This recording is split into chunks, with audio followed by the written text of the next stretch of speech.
You took the words right out of my mouth. See you later, everybody. Just kidding. We are on episode 0016 of A Review to a Kill, our podcast series about the James Bond franchise, coming to you from fanboysanonymous.com. It's time for another episode of the Bond Cast. I am Tony Mango, your host, and my other hosts, you should know them by now. I've got with me Callum Wiggins. Are you really Colombian?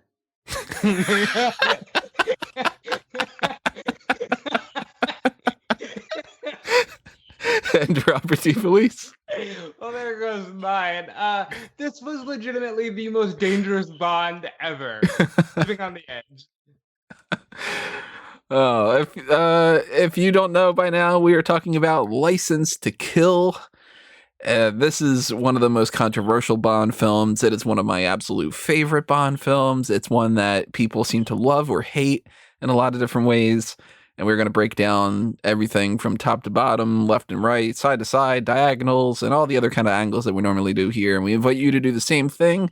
Drop a comment below. Tell us your thoughts on License to Kill, your thoughts on our thoughts on License to Kill, and everything else that's going on here. If you're enjoying this podcast and you're thinking of a way to just say, bless your heart to us, then there's a lot of ways that you could do that. Hitting the like button on YouTube, sharing this on social media, subscribing on the channel if you haven't done that already, and following us on Facebook and Twitter. You can help the channel grow and the website grow as well by hitting up the Patreon, patreon.com/fanboysanonymous. You can hit the join button on YouTube. You can support us through the merchandise shops on TeePublic and Redbubble.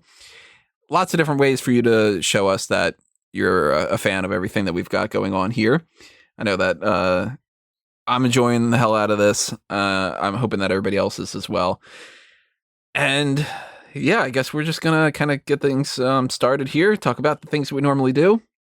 I'm going to talk about the foreign language titles first. And unfortunately, despite the fact that The Living Daylights had like a million of these that were so good, not a whole lot on this side of things. A lot of them were just variations of License to Kill. The only ones that really stood out to me were on like the more bland side than anything else. Italy has Private Revenge, which is just like, meh. Yeah. Japan seems very boring. It's the canceled license. It just seems like it's a DMV issue.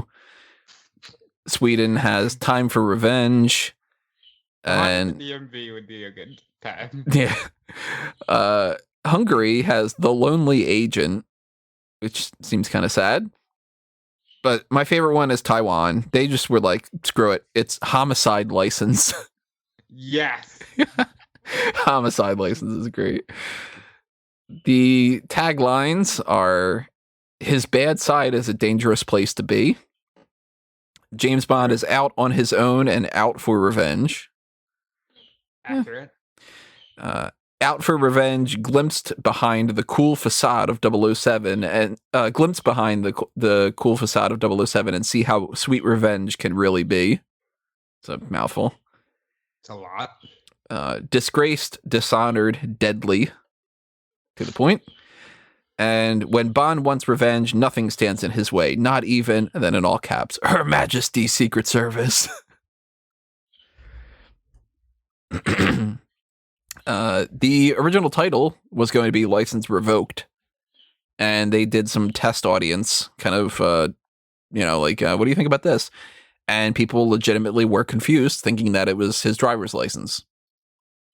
So that's why they made it License to Kill. Imagine that, an entire movie about Bond waiting in the DMV and being like, I lost my driver's license, and people being like, can you fill out Form 7A? And then stand in this line instead. And Bond could just be like, oh, piss off. 007A. Yeah. Well, then it would have been like one of those moments where you've got back in like Dr. No and stuff where the Bond theme plays when he's filling out the form, you know? He's just like walking around the DMV and it's like, ba-da-da-da-da-da-da, and he's like, should I do initial here? Or okay. Should I write myself down as Bondoff instead? The original idea for this was going to revolve around the Golden Triangle and drug lords in China, and it would have featured a motorcycle chase along the Great Wall of China, which seems like it's going to happen in No Time to Die, funny enough. And a fight sequence was going to break out around the terracotta statues, and they were going to kind of make this like very Chinese based. And China put a bunch of restrictions on it, like veto rights over the script. So they were like, nah, just changed it over to that. And of course, they were worried about some kind of blowback on whether they went straight up Colombian. So there's that line in the movie where are you Colombian? Where they were just kind of like, let's just say that like that he's not necessarily. Let's make this thing of Isthmus City, and that way nobody can be like really upset with us or whatever, you know. License to Kill is a movie that feels very, very different. And it was one of the ones that I am the most excited to hear what you guys have, especially after watching so many, 15 of these other movies or so beforehand. You've gotten into the rhythm well past the point of being like, okay, we know how the themes are going to go. We know how this is going to play out. We know that he's going to have this kind of a line. And License to Kill is a real big departure. It's the first PG-13 movie. It's got a different composer, Michael Kamen. It has some different themes to it. It's more brutal.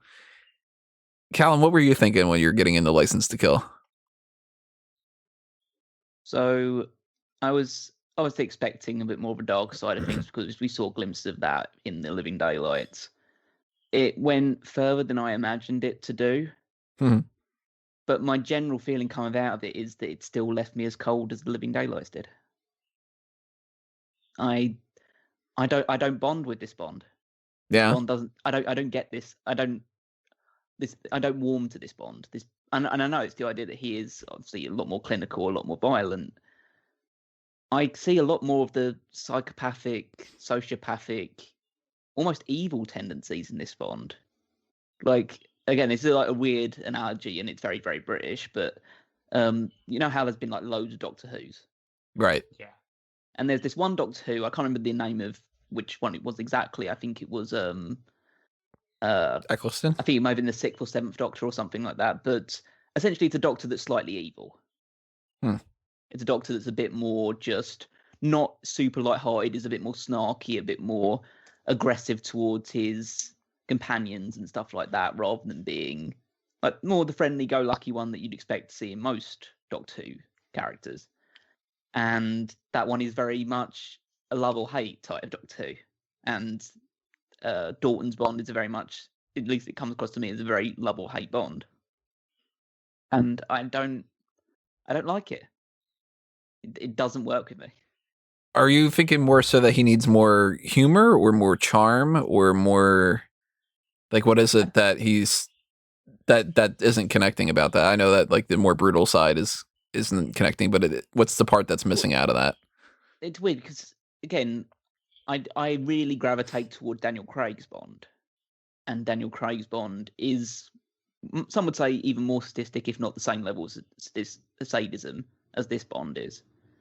But that Bond feels like he has more backstory to him.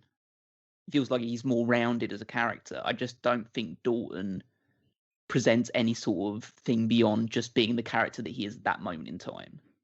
It's a really hard thing to play. I just don't feel, whether it is like a lack of charisma or a lack of charm, or this weird thing where this Bond like does so many, is usually so laser focused and he's aggressive and he's forthright in trying to get things done, and then he just bursts out laughing in random segments of the movie. I just go like, yeah, you're what? I don't like this Bond. I know there's a lot of things about the idea of the Bond character is an arsehole, and that's why Tony likes him so much, and I can kind of get that side of it. But this guy seems to be, this is an arsehole that you don't want to mess with in any circumstance. Like, you could be a friend of this guy, and he will do something appalling or atrocious in front of you, and you just have to like, okay, yeah, nice one, James. That was great.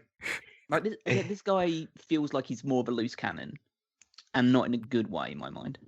This is like if Christian Bale and the whole American Psycho thing, if he would have been cast as Bond, kind of a thing. Yeah, or Christian Bale in the set of that, whatever the movie it was, Terminator Salvation, or the production crew. Good for you. Yeah, it seems like this could be this Bond at any moment in time. And then another time, he's just like, oh, just all jokey and laughy and stuff like that. Like, he seems like someone who could be laughing with a friend at one point and then just see a villain out of this corner of his eye, just shoot them through the head in broad daylight, and then just go back to laughing, drinking his cocktail straight afterwards. To be fair, as much as I have established that I do like the assholes and a lot of different things and whatever, I think that Christian Bale's rant is great. When he's yelling at the lighting guy, I think it's like, yeah, fuck that guy for getting in the way. Like, you know, kind of, I don't go and walk in front of you. And it's like, yeah, you don't. So, Good for you, Deller. aside from establishing that Tony is a psychopath, is a sociopath, you know, Joker's my favorite villain. Batman's maybe. It's like, you know. I really liked this film because I thought it was the best told story so far, I thought. I can see what Callum is saying, and even though he really doesn't like it, I think Callum nailed it on the head for what Dalton was going for. Dalton was intent on making this grizzled guy, all right, if we're going to keep the continuity and say he's been doing this, 16 times around, he's fucking miserable, and he has no handle on his emotions. And I think it can be a little jarring. Like, this was definitely jarring. Yeah. I loved hearing some of your go-to first reactions to this. I'm going to bring up I'm going to bring that up while you're talking. Try to read them out. It's like A View to a Kill was like a couple movies ago, and it seems like a different franchise entirely. So while I think Bond mastered the action film here, it's missing a segment of Bond with like that, he's charming, he's smooth talking. Some of that isn't present, and I think that's why it's a miss for Callum. I have it right now ranked very high. I wouldn't be surprised to see it slip for other movies that we've already watched as I go back and reassess the franchise as a whole. I would say, just as an overarching thing before we obviously get down into details, there are three things about this movie that turn me off more than anything else. One is Dalton's Bond, which I've just not gone on board with, and I don't think I will at this point. The second is it's trying desperately, and I think for the most part it succeeds, of getting in a more serious, violent tone. But there are moments of this where it regains its old kooky Bondness, and that's more jarring in this movie than at any other point in the series, because they are going with the serious tone. And so when something happens, like, I don't know, for instance, a fucking lorry goes up on its hind legs, then you basically go, yeah, this doesn't work for this movie. It just doesn't work, because you've established a tone. You can't break that tone. You can't just say, oh, this is a Bond movie, so we should do this thing. It's like, well, no, that means the rest of the movie you've done isn't a Bond movie. But we'll get into that when it goes into it. And the third thing is, there is one major plot point in this movie that got me really, really excited for and I'll get into it when we get to the part is, that got me really excited for what this movie had in store from that point onwards. And it's seriously under-delivered for me. I agree with you. I think I already know what you're talking about. I'm actually not too sure what you're talking about. So I'll be interested. Do you want to spoil it now, or do you want me to wait? We'll wait until we get to it. Yeah, we'll see. Because now I'm curious, because there might be a couple different things depending on how it is. So some of Rob's reactions for this were a couple of holy shits. There's a bro, what the fuck? There's a oh my god, Q kind of thing. Like this movie is one that I hold near and dear. I fully understand why a lot of people are turned off by it, because there are people that criticize it for being too brutal. There are people that criticize it for being too much of a departure from the way that the series is. Like, I think it's got all of the elements to it. It's just that it's done in a different way. And normally, I'm the type of person who hates that. Like, I'm an outlier when it comes to this and some other things, because a lot of other movies, like when we get to like Quantum of Solace, there's going to be some things that Mark Foster did in that movie that is a departure, and I hate. To spoil it a little bit, he had this whole idea of like, I want to have themes of the elements of nature in the movie. And I'm like, oh, you're just like masturbating yourself, basically. Like that's not pulling it off all that well. It could have been well, but it didn't work for me.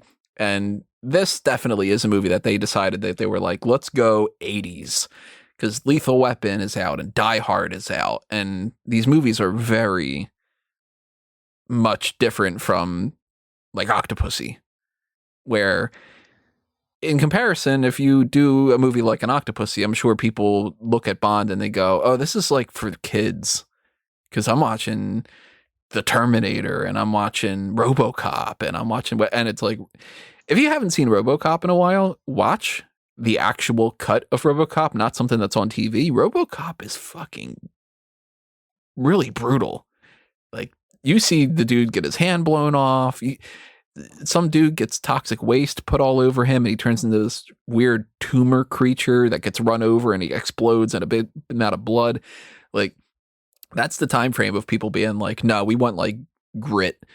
So they tried to do that, but then again, they didn't want to go 100% full force. So there are some moments where it's kind of like, let's get back to way that it used to be. And I can totally understand Callum being a little bit less into that. I will fully talk about how much I love a lot of those elements on their own and all that too. So strap yourselves in. We're going to be in for a fun ride here. The gun barrel, I don't like, because I think it's jarring. It's just, it's like, damn it, kind of a thing. Not a fan of that music. And it's one of the only pieces of musical score in this that I don't like. It's just kind of harsh. I don't know if you guys remember what that was like. I'll be honest, I can't really recall what the gun barrel was like as opposed to the rest of the film, so it just didn't hit. Yeah, it didn't strike me as anything remarkably different other than the fact that it goes, but the blood comes down and then it freezes and then the thing moves around a bit. I didn't find it particularly over the top. If I did a ranking of gun barrels, which I might at some point, something like GoldenEye is my favorite. I like the more like, let's ease into it kind of things, whereas this one was like, it's like a violin shriek almost, kind of just like, oh my god, like it's Bond movie kind of thing. And we have our opening sequence here. We see a plane landing, and Michael G. Wilson's cameo in this movie is the guy who says, if they hurry, they might just be able to grab the bastard. That's his whole big part. And Bond's in a tux. He's next to Felix and Sharky. It's the same Felix that we saw in Live and Let Die, David Hedison, who is 61, I think, in this. But honestly, I don't think he looks all that bad. He looks great. This Felix was a lot better than the last Felix. I don't even know why they bothered with that version of Felix. Yeah. Well, cast younger than they cast the oldest that they could have cast. But it's like, at that point, just name it something else. Name him something else. Felix's understudy or his assistant or whatever. Felix heavier. Yeah. The DEA stops them. They say that Franz Sanchez is in the Bahamas. They got the green light to go after him, and Felix is gung-ho. He's like, all right, let's go grab him and not go to the wedding. And Bond's going to go with them, and they leave Sharky to be the one that's going to tell Della, that he's, I'll be a little bit late for the wedding kind of a thing. Our intro to Sanchez is pretty harsh. As Rob said in his message to me, he's like, I didn't expect this to start with a spanking. It's, Lupe Lamora is with some other guy. It's his girl. And he says, what did he promise you? His heart? Give her his heart. So they cut the fucking dude's heart out. You don't see it, but you know it happens. And Hans and Franz, I'm thinking of SNL. Franz whips her. So a minute into the movie, you're like, oh, fuck this guy. Yeah, this was jarring. Yeah, I mean, you obviously immediately get to the visualization of him being an awful person, but he wants to cut this dude's heart out for sleeping with his girl, but we don't know the context behind the reason why. But clearly, he's a an awful person, so you can kind of sympathize with her straight away. And we get this 80s slow-mo shot of Felix and the DEA agents with their rifles running in front of the helicopter. Ba-da-da-da-da-da, trumpet music kind of thing. That's a moment that I think is pretty, like, you can laugh at it, but I also kind of love it because they were very serious at that time, you know? Bond is supposed to be strictly an advisor, but naturally he gets involved. He's got this big-ass handgun. I like the line, "Are you trying to get yourself killed? Oh, if I don't get you back for the wedding, I'm a dead man for sure." That's nice. Yeah. Sanchez hops in a plane. He's heading to Cuban airspace. He'll be there in a few minutes, but it's just enough time for Bond to be able to spearhead this plan of going fishing, which is a recurring theme in this movie. And he straps himself into the harness from a helicopter, gets lowered down, straps that onto the hooks this cable onto the plane, and they somehow are able to get the plane and they can like drag that along. I don't know how the helicopter can withstand that weight, but okay, sure, I'll go with it. They did it apparently, so it must be a thing. Well, my bigger issue is not the fact that the helicopter being able to sustain the weight or not. It's the fact that the helicopter managed to catch up with a fucking aeroplane. Yeah, that's true. Maybe just, Sanchez was doing some loops or something. Yeah, it's going by so quickly. I know there are many moments in the Bond franchise, and there's many moments in this movie in particular where the laws of physics are completely broken. But yeah, there was the first bit of it where I go, okay, this is supposed to be a bit more of a serious movie based on what I've been told and led to believe about it, and now I'm seeing a helicopter outrun an actual airplane. I just go, yep, not buying it. Don't believe it. Bond and Felix parachute down right into the wedding. Hell of an entrance. I'm sure as fuck not doing that for mine. Think about it. I'm not a skydiver type, and my luck, I'd fall. You know? You'll be fine. But way to make an entrance for a wedding, though, isn't it? It'd be like, oh, I just caught this international drug dealer, and I'm, gonna parachute down into that and whatever. I actually am a huge fan of this intro. I think, again, going back to what I said about it being the best told story, this plays into the entire movie. And I love that. Like, this is actually an important, opening sequence to watch. Where some of them, Blofeld is promising stainless steel. Yeah, delicatessen and stainless steel. And sometimes Bond's got a duck on his head. Yeah, like this was so good. This really tied the movie together. I do appreciate the fact that it obviously links up to everything else you're going to see in the movie. So I do like the fact that it's not just a standalone little section before the movie starts. I do think it's setting you up, though, for a tone of movie which it doesn't follow through with. I think this is too comedic. Well, yeah, too happy. Well, I'm not even too happy because I'm okay with the idea that because Bond always wins in the opening segment, so that's totally fine with me. But it's too classic Bond, too comedic, it's a helicopter hooking a plane out of the sky type thing, and skydiving down at the end of it, and then you're basically introduced to a partial horror movie, essentially, in parts. So I don't think it sets the tone properly for what you're going to see going forward. See, I actually like that because I think that lures the audience into a false sense of security. Because they're kind of like, oh, okay, this is going to be like this fun romp, like, that bad guy's so bad, like he's whipping his girlfriend and whatever, and then he catches him, and it's like, oh, we're going to have these kind of hijinks. And then once the turn happens, then it becomes, like, it hits you even harder because you're not expecting it. I guess. Hey, Tony, how long did it take for the Bond franchise to recover from this? Well, we'll get into that. But to be fair, it's not that it's recovering from this. There's actually like 9 elements that it ended up having an issue with. A lot of people blame it on the movie and like the performance of the movie. It's actually a deeper story than that. So we'll round about talk about that at the end of this. Let's talk about our main theme. This doesn't get a lot of love, but I'm a huge fan of it. I think it's got the 80s flair right. It's reminiscent of Shirley Bassey. I love the lyrics. I've got a license to kill, and I'm going straight for your heart. Got a license to kill anyone who tries to tear us apart. I absolutely love this song. It's not my favorite. It's not going to be number one. It's not number one ranked right now for me. I currently have it on my list as far as like the running thing is number 4, but I know for a fact that some other ones are going to push it even further down. I don't think I ranked this one yet.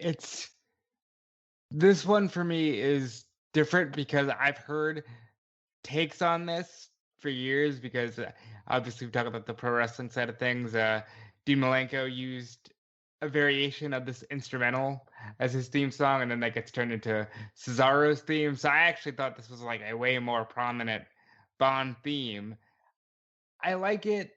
It grew on me after a few listens, but it would mean so much more if this was a Felix Leiter movie and that's the theme song, because then it plays into the movie. With Bond isn't really fighting for love here, so it kind of misses for me. I found this theme song completely jarring.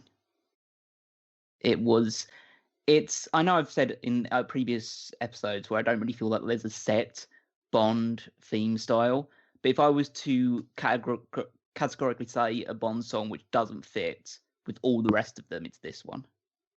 Really? I think it's so miles out of left field, really. The only thing that really cuts together is some like of the trumpets and a few of the but I think the beat is all wrong. I think the tone is completely out of place for the movie that it's supposed to be portraying. I think the backing vocals are ridiculous and over the top. I don't as a Stone Island song, it's fine, but it's so out of place for everything else in the franchise. Even the other ones, which are a bit more like love themed and stuff like that, they have a bit more, I would say, character to them than this. Even like All Time High? Yep, I'd have that over this as well. I think that the only song that I have lower than this, which is an actual song for the theme song, is The Man with the Golden Gun, because I think that that's a bad song. I don't think this is a bad song. I don't think this is a bad song, but it's just, I just don't think it fits within the franchise. Even The Man with the Golden Gun, I think, fits more as a Bond song than this one does. And I think it's Gladys Knight, right? Isn't it? Yeah. Yeah. I think she milks it. I think she this is what I would imagine Mariah Carey would sound like doing a Bond song, where she makes it about herself rather than the song. Beautiful analogy. I have some Mariah Carey in my collection. I'm not, no, yeah, I don't, but I could see that being the case. I get it, but it's just all that bit at the start where it's just like, I feel I got to, all that other stuff. Just hold on to your love. Yeah, just like, no, just start singing. Like, do the actual verses of it. Like, all that extra bollocks on top of it just doesn't work for me. The visuals are back to being beautiful women in silhouettes and such. Nothing really stands out to me except for the much more blatant nudity that they didn't even bother to try to obscure as much in this one. You know, Playboy model who plays the Hong Kong narcotics agent later in the movie, she's in the opening credits, and it's just like, there's her boobs, you know, kind of. Well, we're essentially entering the 90s here, so we're getting, people are getting more accepting towards things like that. It's weird because there's more nudity in this one than any of the ones that we'll see later on. They do a better job of like obscuring it in the future. So it's kind of like, if you're, chalking up another point to the nudity list, like go ahead and check that one out, kind of thing. Yeah, just say like the similar thing. It's pretty much the same as from The Living Daylights. They're just really devoid of anything interesting or eye-catching throughout the entire thing. It just feels like you're just going with the motions. And adding to the fact that this song doesn't strike a chord with me as anything positive, it probably adds together to be like the worst credit sequence I've probably seen in the entire franchise so far. I absolutely love the song, but I think that, and I would love to see people do this. If anybody is the type of person who they have the background to do the animations and stuff, I'd like to see some other takes on the visuals for some of these movies. This would be one that I would definitely like to see what somebody else can bring to it, because I think you can do some fire stuff. I think you could do some stuff with sharks in the ocean. I think that you could do, I don't know, like they could have had a little bit more fun with it. This is mostly like cameras. Yeah, and if there these cameras and casinos. Yeah. That's about it. I don't think that was the right way to go. Let's see. That we're on the wedding stuff that we got going on here. Sanchez is facing 936 years in prison. And the people that are interrogating him says, not even one of your $1 million bribes can get you out of this one. He says, 2 million US standing offer for anybody who springs me. They lash back. Oh, you think you're in some kind of banana republic, which always makes me think of a store. And he says, I think I'm going to be home soon, eh? And laughs. Sanchez is great. Sanchez is good. He's easily one of my favorite villains because you're just like, he's charming as hell, despite the fact that he's fucking evil. And that kind of a line is one of my favorite lines. It's just him being like, he's been captured. And he's just sort of like, fine, I'll pay $2 million. I'll be out here soon. It's kind of, that's so cool. Here's a question that I got. There's a custom, you see, the bride always gets to kiss her best man. Yeah. I have never heard of this custom anywhere in any wedding scenario ever. And it comes It off sounds like more. something Bond came up with. It sounds like it should have been something that he should be saying, right? And she's the one that's just sort of like, she's fawning all over him. And I said this to you. I said, look, I'm glad because they're going to bring up Tracy. And I said, I'm glad Tracy is canon. But this woman wants to sleep with Bond. I just think that this was a weird thing because you can show that Bond is like really close with Della and Felix in a lot of other ways, but that, I don't know, this was a weird choice. Why are they kissing on the lips? I think I even asked you. I was like, okay, so are you following this tradition at your wedding? Right, yeah. Like, I've never heard of this before. I've never seen it, even in any other movies or anything. So it's just odd. I don't know if this was a thing back then. I don't know if this is... Because you can't even say that this is a British thing, because it's not. British isn't... No. They're not in the UK. They're not... Della and Felix aren't. So it's like, no, this is just a choice that they made for the movie, and I really don't understand it. It sounds like she just wanted to find an excuse to kiss Bond. Should we ask Titus O'Neil?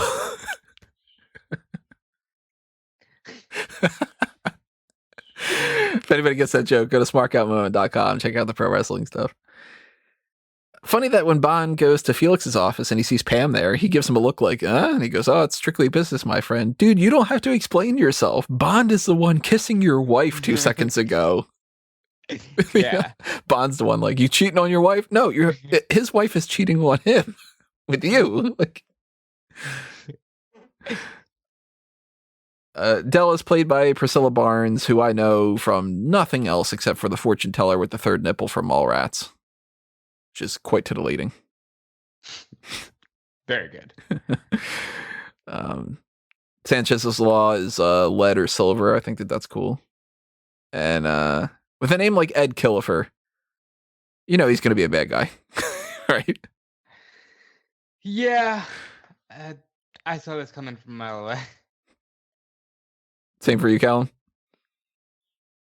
I mean, I can't say for certain that I was expecting him to be the one to do it because there were 2 people in the interrogation room, and to be fair, the other guy outside of Killifer was the one that seemed to perk his ears up when he heard the $2 million. So I assumed it was going to be him instead. He also, I kind of looked at that strangling thing as like, okay, pal, that was a little too much. You're the guy who's gonna, end up turning heel. Because wrestling. He also says that he just came by to kiss the bride. Della gets around. But, I mean, that's one of the things I also wanted to bring up is that... So this is our first introduction to Della in this entire series. Mm-hmm. And also our last introduction. Yeah. But... Yeah. We're supposed to believe that she's has this really long... Her and Felix have this really long-term relationship with Bond, and... That there's obviously we know how much that Bond has been through with Felix. Admittedly, lots of other different Felixes, but still, the same character has been around this entire time. We don't know anything about Della, and as far as the only bits and pieces I've seen of Felix, he seems to be a bit of a playboy in the other Bond movies, like they're basically an American version of Bond. he doesn't seem to be strictly tied down to anybody in particular. So it just felt a bit weird of like saying that our Bond is such good friends with Della and Felix, whereas it just doesn't feel like. And it comes across in the movie as well that it's just people that seemingly just met each other, at least from my perspective. Sharky, I think, is the bigger standout to me, because I kind of feel like that should have been Quarrel. It might have worked better, but I think this was a movie, and this is a Bond, really, that just was so, no, we're going to tie it all together. We're going to forget about what you know about everything is different in every film. We're going to tie it all together and make it seem like, oh, they're friends. They've been through everything together. Even though, in the last film, Felix, who was much younger, was like, yeah, we're going to have a party with these two girls. It's great. We're all going to party. Imagine if that would have been the case, though. I mean, Quarrel dies in Dr. No. The books are a different order than the movies, too. So, like, Live and Let Die was the second book, and that's the, 8th movie or so. And this one borrows a lot from Live and Let Die, actually. But we had Quarrel Jr. in Live and Let Die, and I think that would have been a good way to do that if they would have just made the character, instead of Sharky, if it would have been Quarrel Jr. And then it would have been like, kind of a tie-in. You gotta get the shark puns in, though. Yeah, we'll get to that later on, too. Sharky gives Felix and Della some fishing lures. They're not going fishing on my honeymoon. I never really liked that line.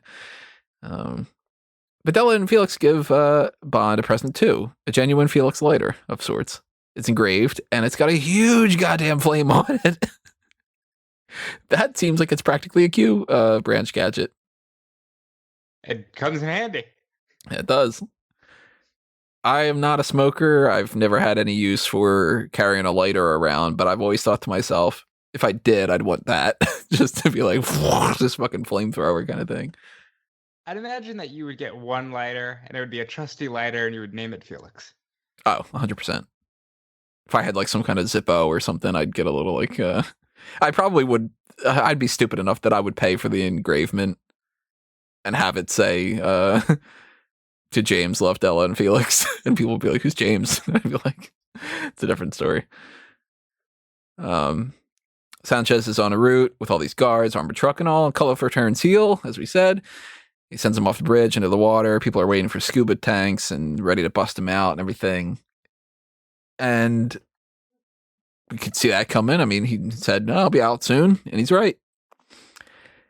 And we get one of my absolute favorite moments from any of the films in the entire franchise. Top 10 moment for sure for me. And then we're talking like action moments, funny moments, whatever. Just absolute one of my favorite moments. Della wants to give James another gift, her garter. And she reminds him the one who catches the garters, the next one who, and he just shakes his head. No. Thanks, Della. It's time I left. And she tosses it anyway to him, giggling, and he catches it, looks down, gives this weak smile, and leaves. And she just says to Felix, did I say something wrong? And he says, he was married once, but it was a long time ago. You would know that if you were friends. Like, Bond even screeches the car when he drives off. Like, he just can't wait to get the fuck out of there, or he's not thinking at the moment properly to drive right. I love this so much. Yeah, great scene. The Moore one leaves bigger impact for me than this. The one from Spy Who Loved Me? Yeah, I just felt this was just an attempt to cash in, an attempt to try and replicate that, and I think it failed. I like this one so much better. The one from The Spy Who Loved Me I really love because of the whole quick anger about it, but I like the sadness of this one, that his first reaction is just, no, like, I don't want to catch that. That symbolizes something that I'm not into. And when she just goes ahead and does it, I love that he just kind of like, he smiles for a brief second, which is almost like he remembers Tracy in like a good way and then snaps back out of it like, can't be weak. That's easily one of my favorite moments. I love that one so much. Let's go to the shark torture scene here. Fortunately, right after Bond leaves, goons pop up. They go after Felix and Della. We meet Milton Crest, one of my favorite villains of the movie. I love Crest. I love his drunken fucking speech patterns and everything. He wants to deep six Killefer, and Sanchez, who's super all cool about this, has said that he's made a deal with him because Sanchez is fucking likable in a weird way. No, I made a deal with this guy. Don't kill him. I like Crest's line. I like it. Just like how he delivers lines. And Robert Davi, the one who plays Franz Sanchez, was the one that created the line, "Loyalty is more important to me than money," which is like the through line throughout this entire film. So credit to the actor for understanding the character better than even the ones that were writing the scripts. That is cool.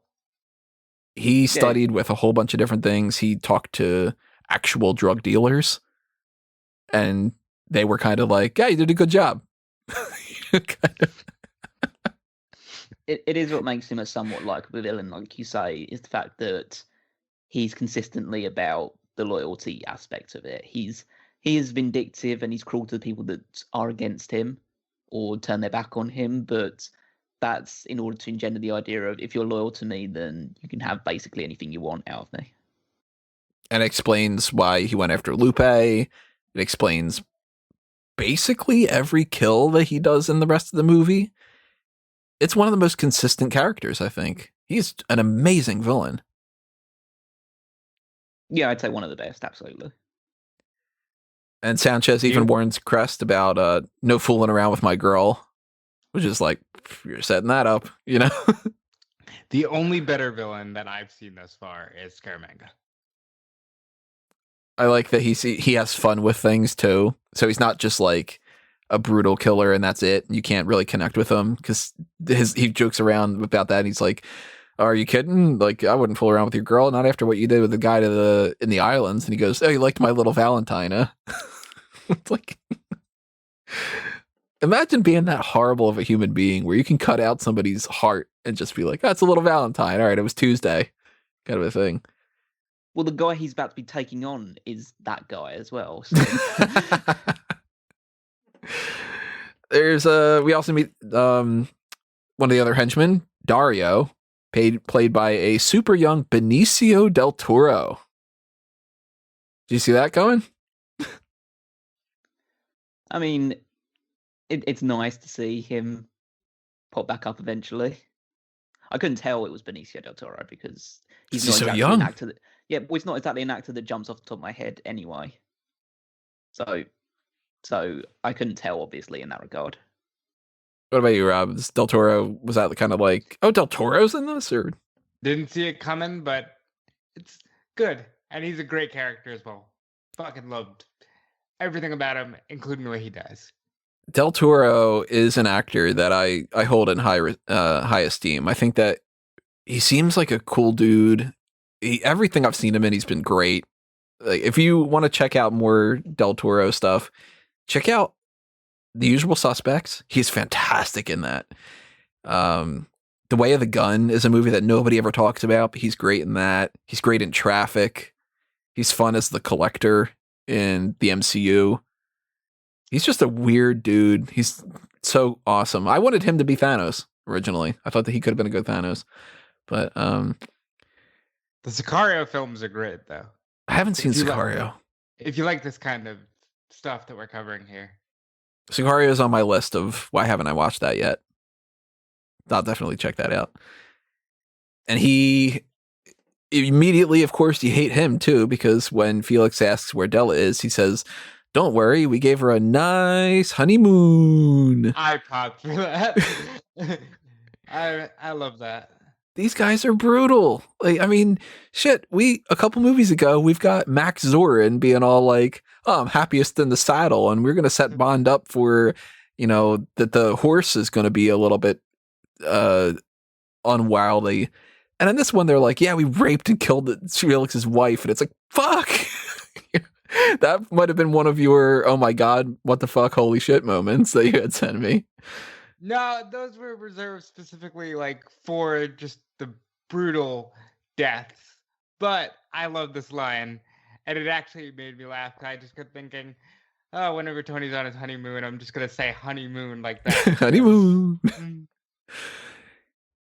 And they hook Felix up to the other end as animal carcass. He gets lowered into a shark tank, and they say there's worse things than dying. Today's the first day of the rest of your life.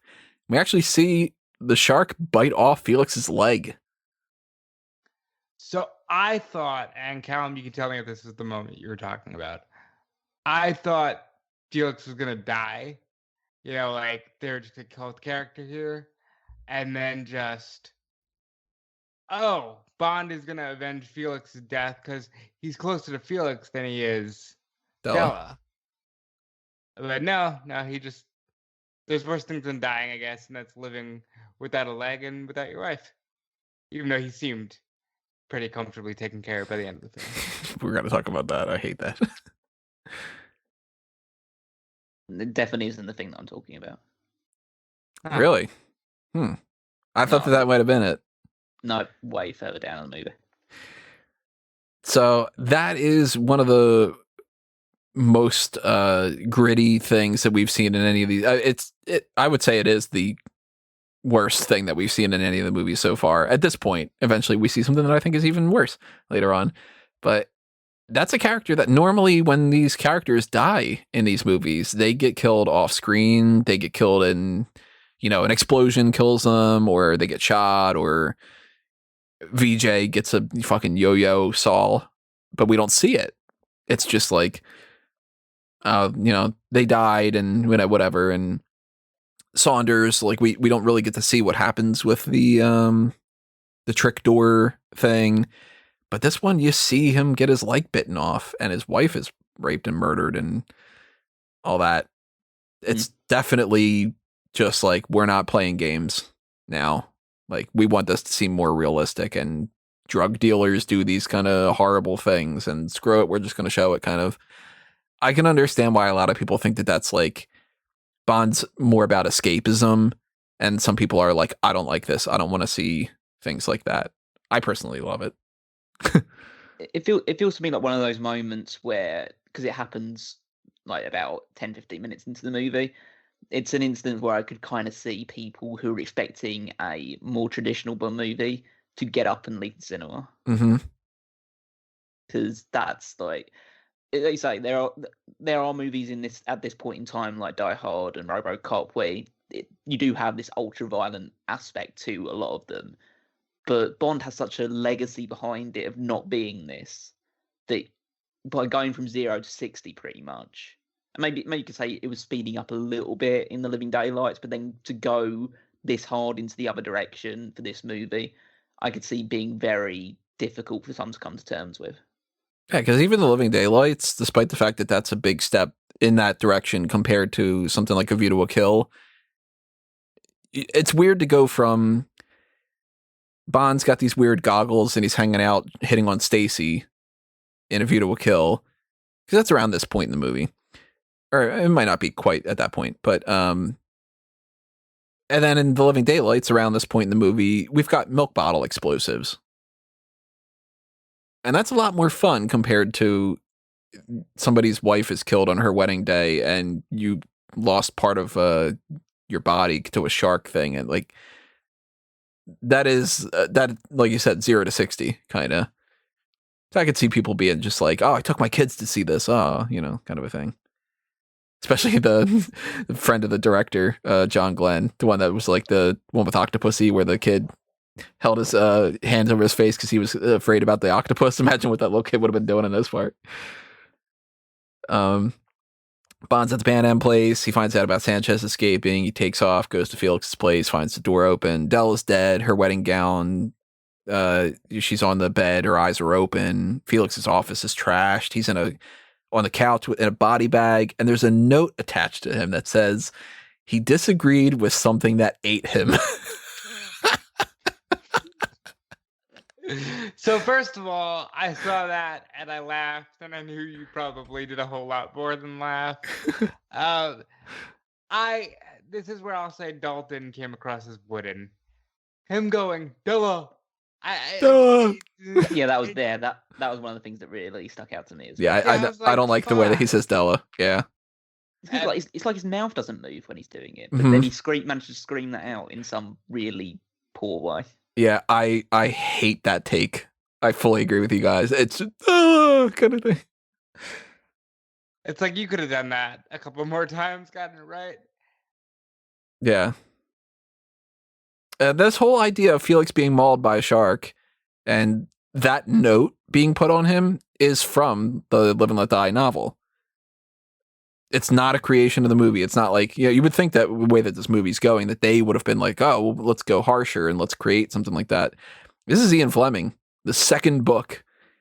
I don't know how that factors in with this. I never read the books. I don't know if it's just sort of like, well, anytime that you see Felix in the future, he's in a wheelchair or something. But second book, Felix gets mauled by a shark by Kananga. Or, well, he's not Kananga in the book because they renamed him. But by Mr. Big's people or whatever.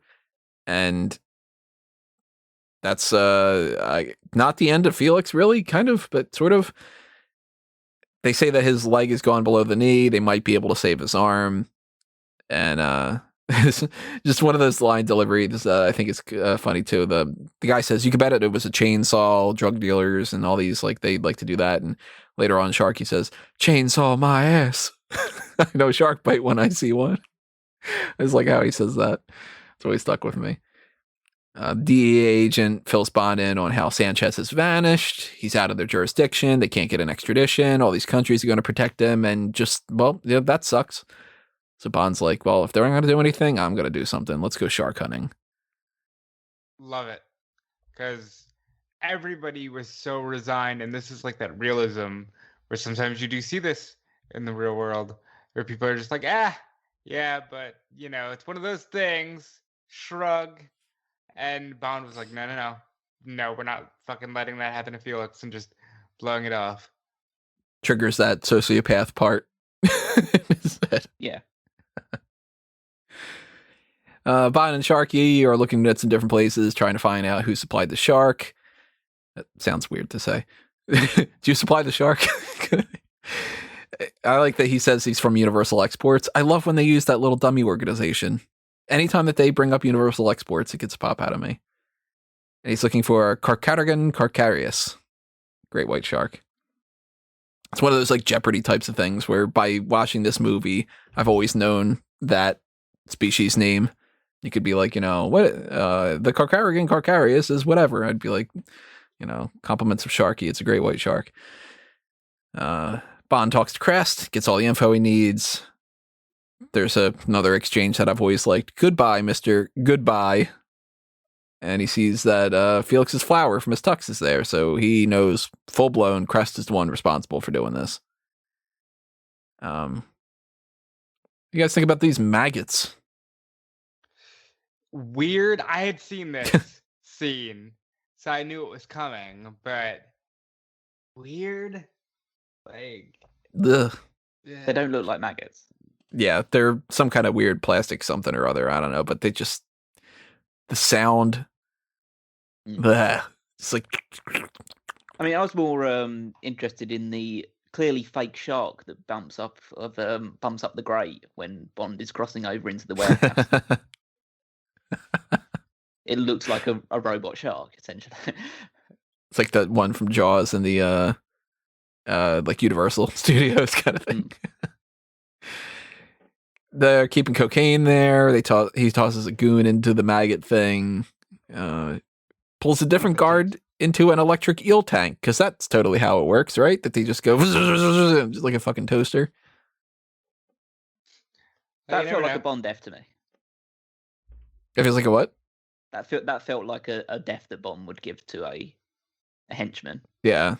No quip afterward that is like the whole positively shocking type thing, though. Well, he was immediately under gunpoint again by Kilfer this time. And he got the quip in with the whole bon appetit. So yeah. He was good.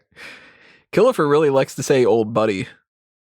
And they have a whole thing with that. Even Bond says it back twice. I think 4 times in this little moment, they say old buddy. Because he's like, over there, old buddy. And he goes, is that how you treated your old buddy Felix and whatever? And Killefer gets knocked into the whole thing. He's hanging over the same shark pit that Felix had, and he says, "I'll split the $2 million with you." And Bond says, "You want it." I always hate how he says that way. "You want it. You keep it, old buddy." Slams it into his chest. Killefer falls in the shark pit, and Sharky says, "What a terrible waste of money." I will say I don't like that they're joking around a little bit when this is happening. I wouldn't be, if I were in Sharky's case, I wouldn't be all like, oh, like, let's joke around. I'd still be like, my God, my friend, like, kind of. But it's a movie, got to give it a little bit of leeway. No, I like this death. It's very poignant and like fitting what had occurred earlier. Like he's the one that takes it afterwards because he's the one that sold Felix out, pretty much. Yeah, he deserves to die, and his name's Killefer. So yeah, almost making up for the fact that the guy who really deserved to die in the last film didn't die. Maybe that's how they did it to Koskov. They just dangled him over a shark pit. Kind of, he's like, pigs, pigs, borscht, cake, sharks. What's going on here? Let's go to the Hemingway house here. DEA agent Hawkins. I always forget that his name's Hawkins. He talks about how he can't keep covering up Bond's vigilante stuff, which seems like a very like Commissioner Gordon and Batman kind of thing of like, so they said that they found the guy at the docks all tied up, and you hear anything about that kind of a thing, which I like. Bond's doing like the anonymous tip stuff for the cocaine and Killefer's body and all that they found like little portions of, and Hawkins takes him to the Hemingway house where we see some agents and M, who says that Bond was supposed to be in Istanbul. He leaves it. He says, "Leave it to the Americans. It's their mess. Let them clear it up." God damn it, M. Like, you're back to being a complete fucking asshole. It seems like when you enter certain eras in time where being edgy is the cool thing and everybody is just a dick, that's kind of happening here. But he's completely justified. He is, to an extent. It's just the way that he says these things. He's totally justified. Bond he says like, you got to do your job. He says that Leiter knew the risks, but Bond brings up a point. He's like, well, what about Della? And the way that M says, "Spare me the sentimental rubbish," is kind of just like, all right, dude, like, that's a little harsh. Maybe it's a little harsh, but it's just a case of Bond's a 00. Mm-hmm. Bond's supposed to be not so much callous, but he's supposed to get things done without any sentiment, without any emotional attachment. That's how I assume M selects and MI6 select who they do this job. So anyone that is displaying that type of thing is really no good to them because they're too emotional. I mean, he is supposed to be a 00. He's supposed to not have that kind of side. It's kind of like, shut off your emotions and do your job, you robot. You're the psychopath that we send out to be a hitman kind of a thing. But I like it even more, the line that like when Bond resigns and he says, "We're not a country club, 007. That to me is better than him just being like, fuck Felix kind of a thing, And I like that when Bond is supposed to hand over his weapon, he says, "I guess it's a farewell to arms." It seemed like the rest of the movie might see, M trying to have Bond either captured or executed or something, because he just sort of lets Bond go off. Well, that's, again, now this is the moment that I was talking about earlier, which I think is, I got super excited about the idea, because now Bond is both like headstrong in this mission of getting revenge and dealing with Sanchez, but then he's also departed MI6. He's had his license to kill revoked. He's going out on the run essentially. And I basically said, apart from one small instance in the movie, one really small instance in this movie going forward, there's none of that. He's essentially like, okay, just let this rogue agent just go do whatever he's going to do. And I just feel like that was a real missed opportunity to have, like, Bond is pretty much surrounded. Like, he's doing these things and more of it gets interrupted, or he has to essentially subdue people that he works with in order to. This is where he could have got another 00 on the case or something along that to try and take down Bond. I just don't feel they did enough in that regard throughout the movie. I'll defend it by saying if that would have happened, I think that would have added an extra half an hour to the runtime, because that wasn't really the story. It wasn't so much that Bond is out of MI6, it's more him on the revenge thing. And we get later movies that they keep revisiting this, actually I think to a fault, where they keep playing more into Bond is on the run. It's mostly the Daniel Craig. We'll get into when we get into the Daniel Craig movies, but one of my main criticisms about the Craig films is they seem to have 4 ideas that they do over and over and over again, and they never want to fully commit to it. And this is one of them, of this, like, Bond has to be the rogue in every one of those movies, and it's never about him being the rogue, but that's like the hook of it. Whereas this one, I felt like it was more so, like when they address it later on, he's just like, Bond will be fine and you see what happens kind of a thing. Later when they do it, I think it's more of a problem, because then it becomes like, ooh, in this one, he's like that, but then it kind of ends quick, you know? Right. I disagree. I think it's more consistently approached in Craig's movies. Yes, it extends the runtime, but it actually tells that part of the story. I think if you're going to introduce that element in this story, then you need to play to it. And if you don't, then you're basically failing your own story. You don't think that the revenge thing takes more precedence? I think it does. It should take more precedence, but I also think that you've introduced a subplot here, which is interesting, and then you don't play to it, which means that you might as well not have this scene involved in the first place. To me, this then just becomes a scene to get M's and screen time, rather than actually being a part of the movie.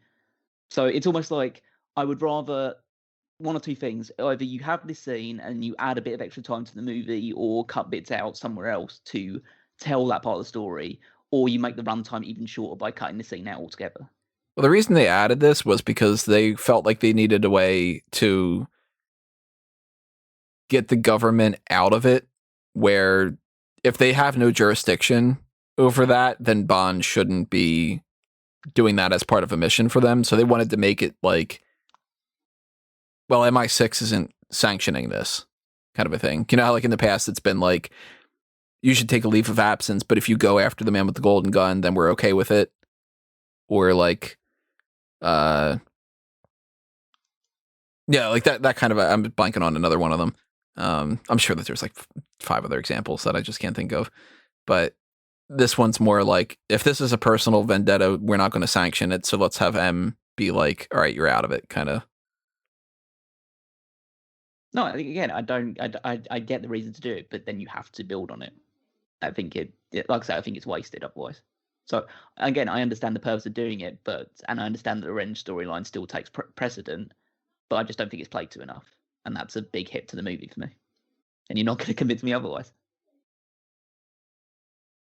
What if I say, please? No, I see where you're coming from. I think that it could have been, there could have been maybe even like one scene where somebody's trying to arrest him or something. Yeah, it's not like I disagree with your perspective. Like, you're more than welcome to take the perspective that you take up. It's just a case of, I just don't feel like the movie plays enough to that point, and it could have been a really interesting experience, because it's something, at least at this point, I know what you say about the Craig ones, that maybe it does play on that one a little bit too much. I like the fact that it's a consistent part of Craig's Bond character, but I feel like this was the first time they've ever really introduced that element to the Bond franchise so far, and then it kind of just falls by the wayside in favor of the bigger plot of this movie. Well, Craig is also the only Bond with like continuity. You know? So there's a good reason for that. I will say the thing I'm going to harp on the most when it comes to the Craig thing isn't that. It's going to be on this whole, what about if he gets old? That kind of thing. We'll get to that. Let's pop back over here. They use the same sound effect from Spy Who Loved Me and A View to a Kill for a brief second when they have the computer thing. They just really like that little computer sound. It's just a little bit of trivia.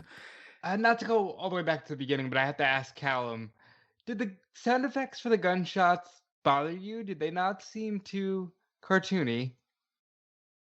I honestly didn't notice anything. Well, maybe it was just me, because some of these sound effects really sounded like we're just gonna take these cartoon gun noises and plop them in here.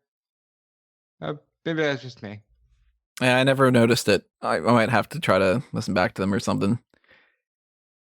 Crest is a slimy drunk. Lupe says, "Stop peeking through my windows," and he's like, "Oh, we rigged that beauty contest." Whatever. Signal on the monitor is just a manta ray, or maybe it's Bond in a manta ray disguise. I think it's better than the crocodile. At least this one I buy a little bit more. And Bond sneaks on board the Wavecraft, notices a ton of money in the pressure chamber, which is going to be important later on. Comes across Lupe, puts a knife to her, makes a sound and you're dead. Poor Lupe, man. I'm a fan of Lupe, by the way. Let's talk about her for a little bit. She covers for Bond. He notices the whip marks on her, and like I said, like, poor girl. She's like, "Oh, it was my fault. I did something wrong that made him angry."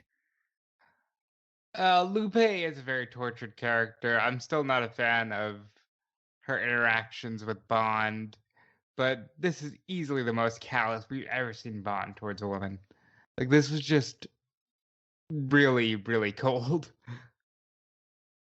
Yeah, I mean, again, I feel sorry for her. She's involved in this whole situation now with Sanchez that she doesn't really want to be a part of, and then Bond's essentially after her as well. And again, she's kind of been, I guess, programmed by this point to just be very distrustful of all men in general. And to be fair, Bond is not helping that matter at all by being so just so desperate to get Sanchez that he's basically willing to let everyone else suffer before he gets to that point.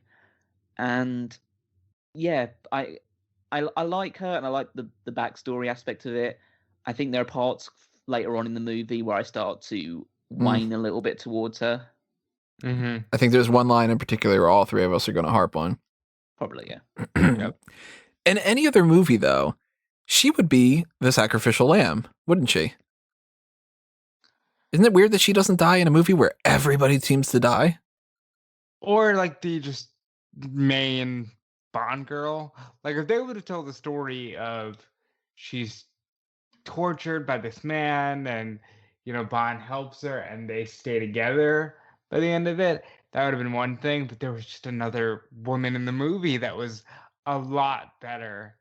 And it kind of made Lupe seem like they should have used her as a sacrificial lamb.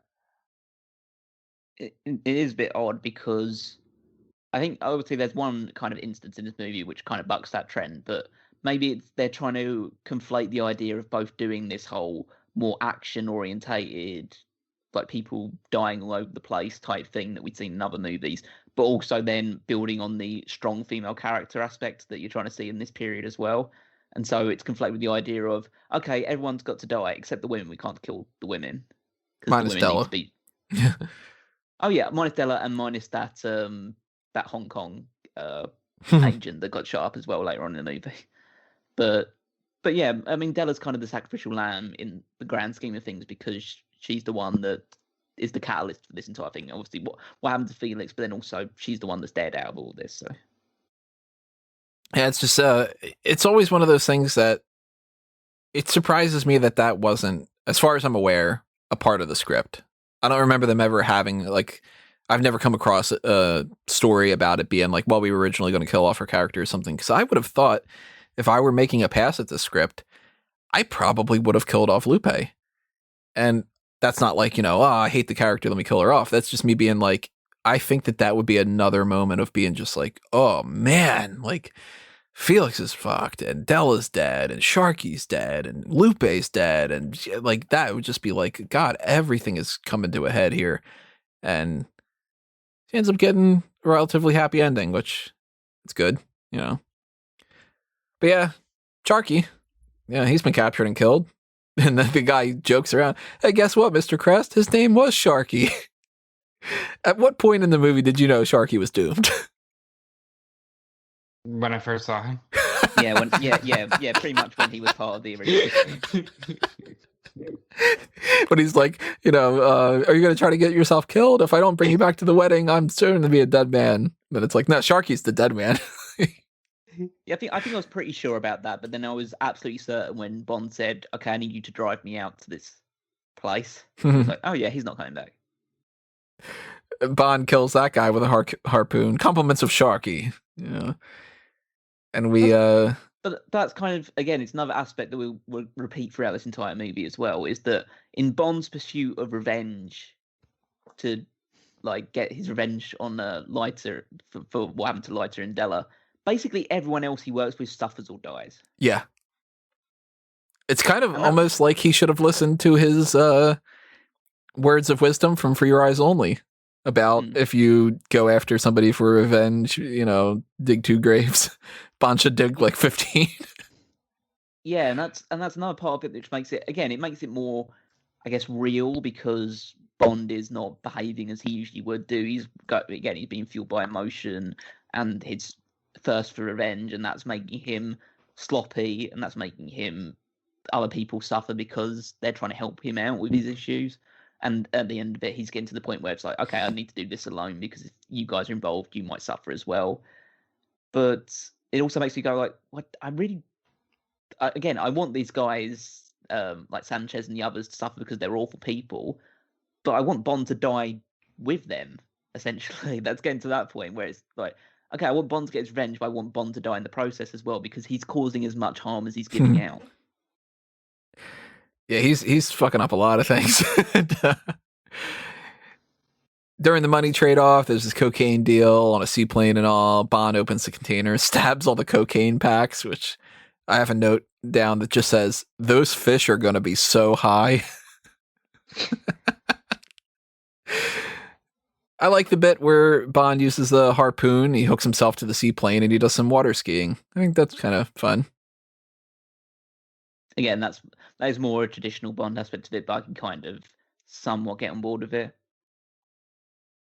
That'd be waterboarding then, instead of water skiing. Stop it. Well, bored is the expression that I usually have throughout most of this movie, so I guess that kind of works. There's no way. This movie was fucking insane. It's just when Dalton's talking. Oh, well, I'll give you that. and actually, Pam as well, which we're going to get onto soon.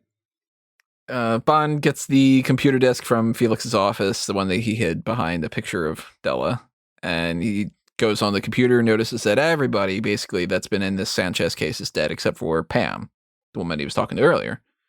So I just want to talk about something a little bit quickly just before that. It's after Bond gets control of the plane, after kicking the people out of it, he sees all the money in there, and he gets this huge smile on his face. Like, he is laughing his ass off about the fact that he's got this much money. Well, he's not laughing because he got the money. He's laughing because he ripped them off. I guess so, but it's just a case of... I almost got the impression of, like, okay, Bond is happy about the fact that he's not working for MI6 anymore. Now he can just... He took it as, like, Bond being like, I'm rich, bitch. That kind of thing. I think it was just the fact that he was smiling in general. Made me a little bit... Maybe later on in the movie when things are a bit more cooled off and he can start to enjoy, like I say, enjoy himself anymore, enjoy killing all these people. But it's just the fact that he was so excited about the fact, because Sharky just died. Like, he just died in front of him, just another person that he's allowed to die. And he's like laughing about the fact that he's ripped all these guys off and he's thrown 2 people out of a plane. It's like, haha, that's great. Look at all this I've got now. And those guys suffered. Oh yeah, Sharky's dead. We probably forgot about that. He's just a fucking lunatic at this point. Yeah. Like, plus he's back in the air, and we know that Bond owns base, so he's back in his. It just makes him more unlikable than any other Bond, really, in my mind. Because again, if they're trying to go with the flavour of the more aggressive lead role, which is a bit more, again, overall more violent. It's not like I watch Die Hard and I feel conflicted about what John McClane is doing. But I know John McClane's the good guy. He's a bit rough around the edges, but he's not. We know what his purpose is to be in that regard. Like, whereas this Bond is like, yeah, you're enjoying this a bit too much. Bond goes to this seedy bar to meet up with Pam. That's kind of out of the norm. That kind of bar atmosphere. Breaks down real quick though. Yeah. Well, yeah, that's kind of typical of the bar atmosphere as well. So yeah, especially in the 80s. This is like what's the name of the movie? Damn it, I'm blanking on it. The Patrick Swayze one, Roadhouse. Yeah, I was gonna say Rough House. Roadhouse. So I'm very conflicted about Pam as a character. Yeah, I think I'm going to be more on your range of this than I think Rob's going to be highest out of the three of us. I'll say that. So I think that she, from her actions and the role that she plays in this movie, it's very, very good, because the actual character itself is very heavily involved in the entire thing. She doesn't take no for an answer when Bond says, "Oh, leave this to professionals." She's very forthright. She's always involved. She's helping Bond out throughout the entire thing. I think the actress is very wooden. I think if it was an actress with more experience, because I believe when I checked it, this is like the actress's 5th movie, and she was like a model before this. So I feel like they needed someone with more experience, more range, more emotion to tell this story than the one they ended up going with. So, spoilers, because like I said with this overall film, I put her right at the top. But I think as time goes on, I'll shift it around and she'll end up being underneath some of the main Bond girls we've already seen. But I loved the story told and the pairing so much that I initially did forgive the fact that, yes, she is a little wooden as an actress. But I was so happy to see a good story told, because I'm still kind of reeling from the Moore stuff where it's just all over the place. I feel like Pam, and I guess I'll lump Lupe in here too for comparison. I've got Lupe above Pam, and I saw that. I think that they both are very. They're good characters in their own ways, because Lupe's the kept woman and the traumatic past and all this other kind of stuff, and Pam is the more I'm gonna fight and kind of kick some ass and kind of stuff. But yeah, I do feel like there's certain scenes where either of them, and I think it's a little bit more stand out when it comes to Pam. Carrie Lowell, she kind of is unlikable in some moments as opposed to tough. And that's where I think a lot of people have an issue with certain. Like I have no problem whatsoever with the strong female character type. I hate when that's the character, like when you see certain people in movies and they go, "What's a strong female character?" And you go, "Okay, don't use the phrase strong female character. What's the character?" And the people go, that bugs me." And thankfully she isn't just that.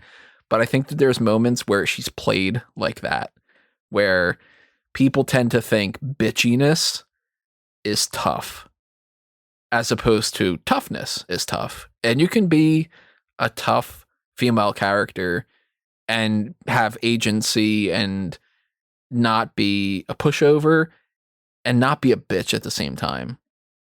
I think a good example of that is actually Gal Gadot for Wonder Woman. Wonder Woman. She is somebody who I think she's tough in all of the ways that she's done her different movies. And she never comes off as being bitchy. Whereas, like, sometimes Carrie Lowell's playing Pam as, like, unlikable.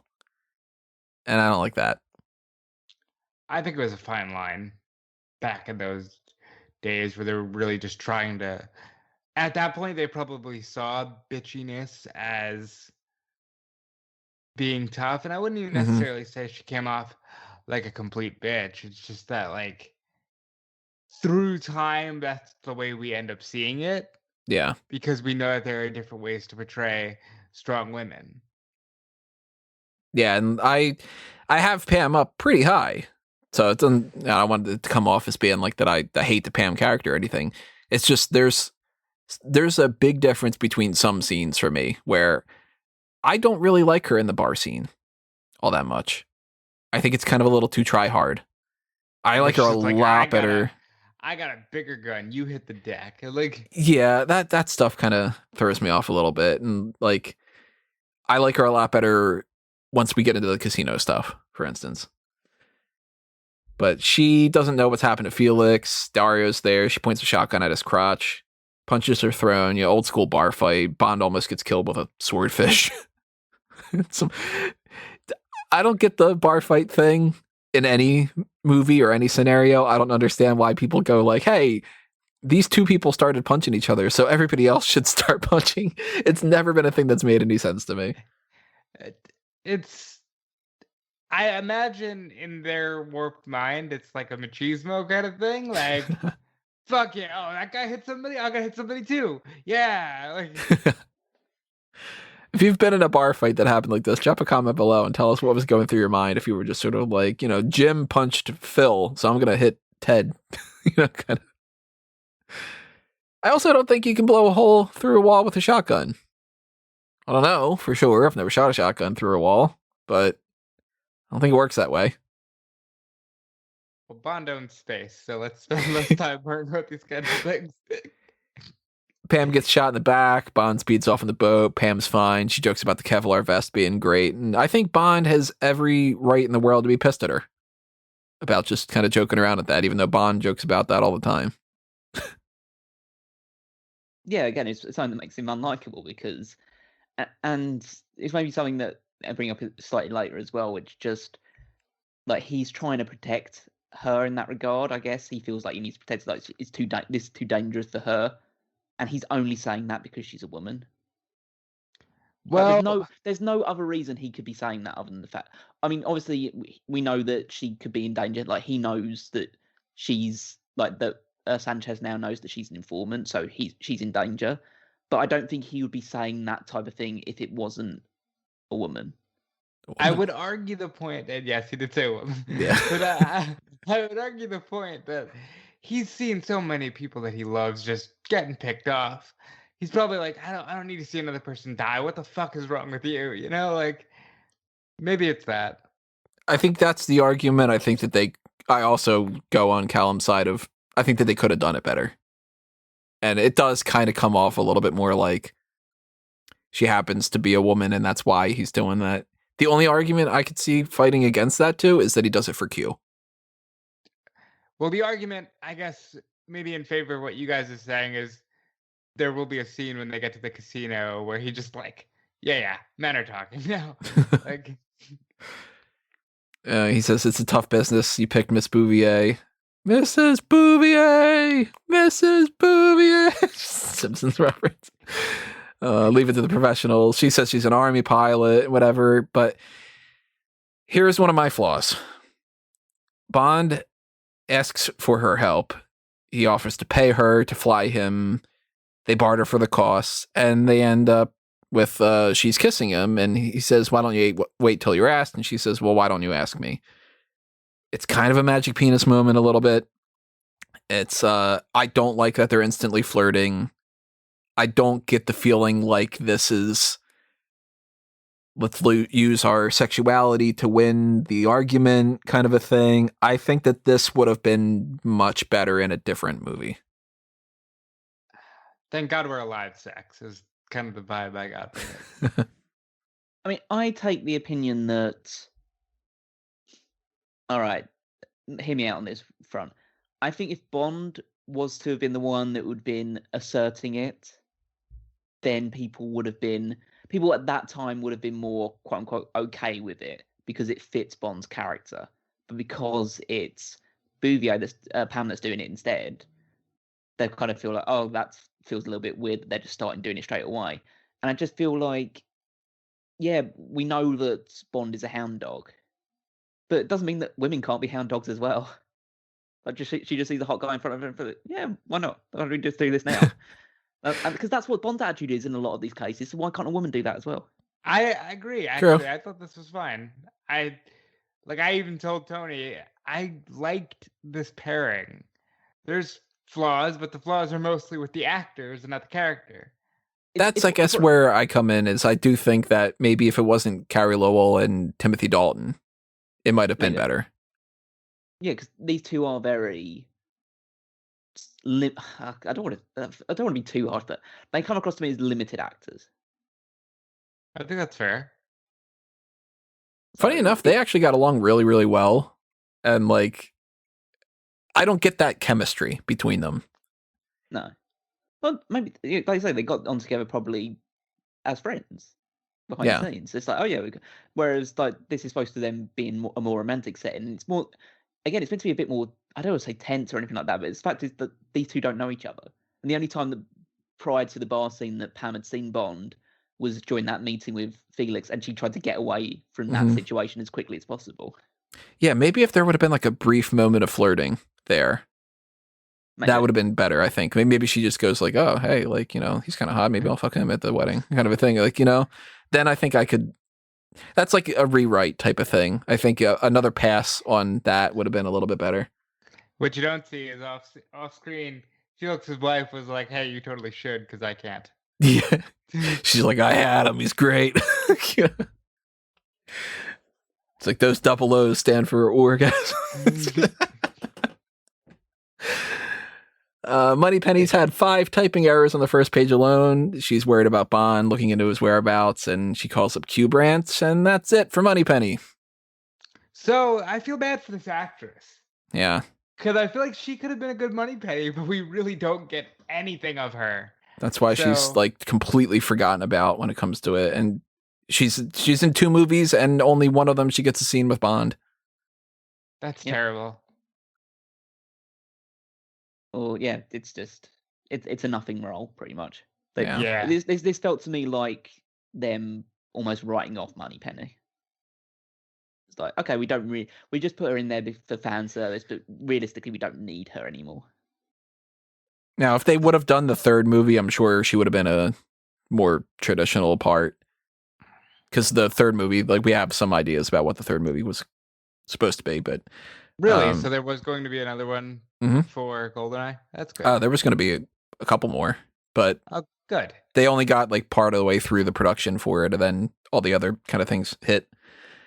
Yeah, I feel bad about the Moneypenny character because she really doesn't even serve a purpose, and she does. I mean, she sets up a whole big part of the plot, but just the actress didn't get a chance. Carolyn Bliss didn't get a chance to do anything, and I feel bad about that.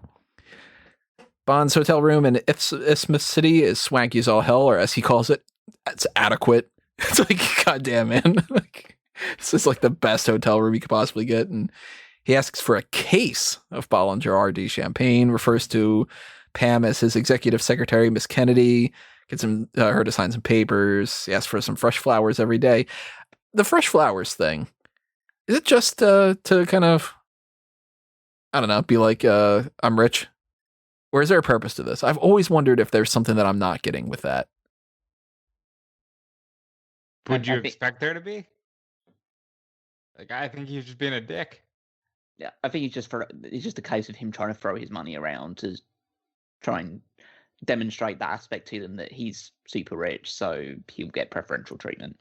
I always thought that was the case, but then I was always like, I wonder if there's something that I'm not clicking with about, like, that he wants that for, to make sure that the room's not bugged or something. Like, I was always just sort of like, maybe there's something there. I don't know. But yeah, it seems like that's probably just the case.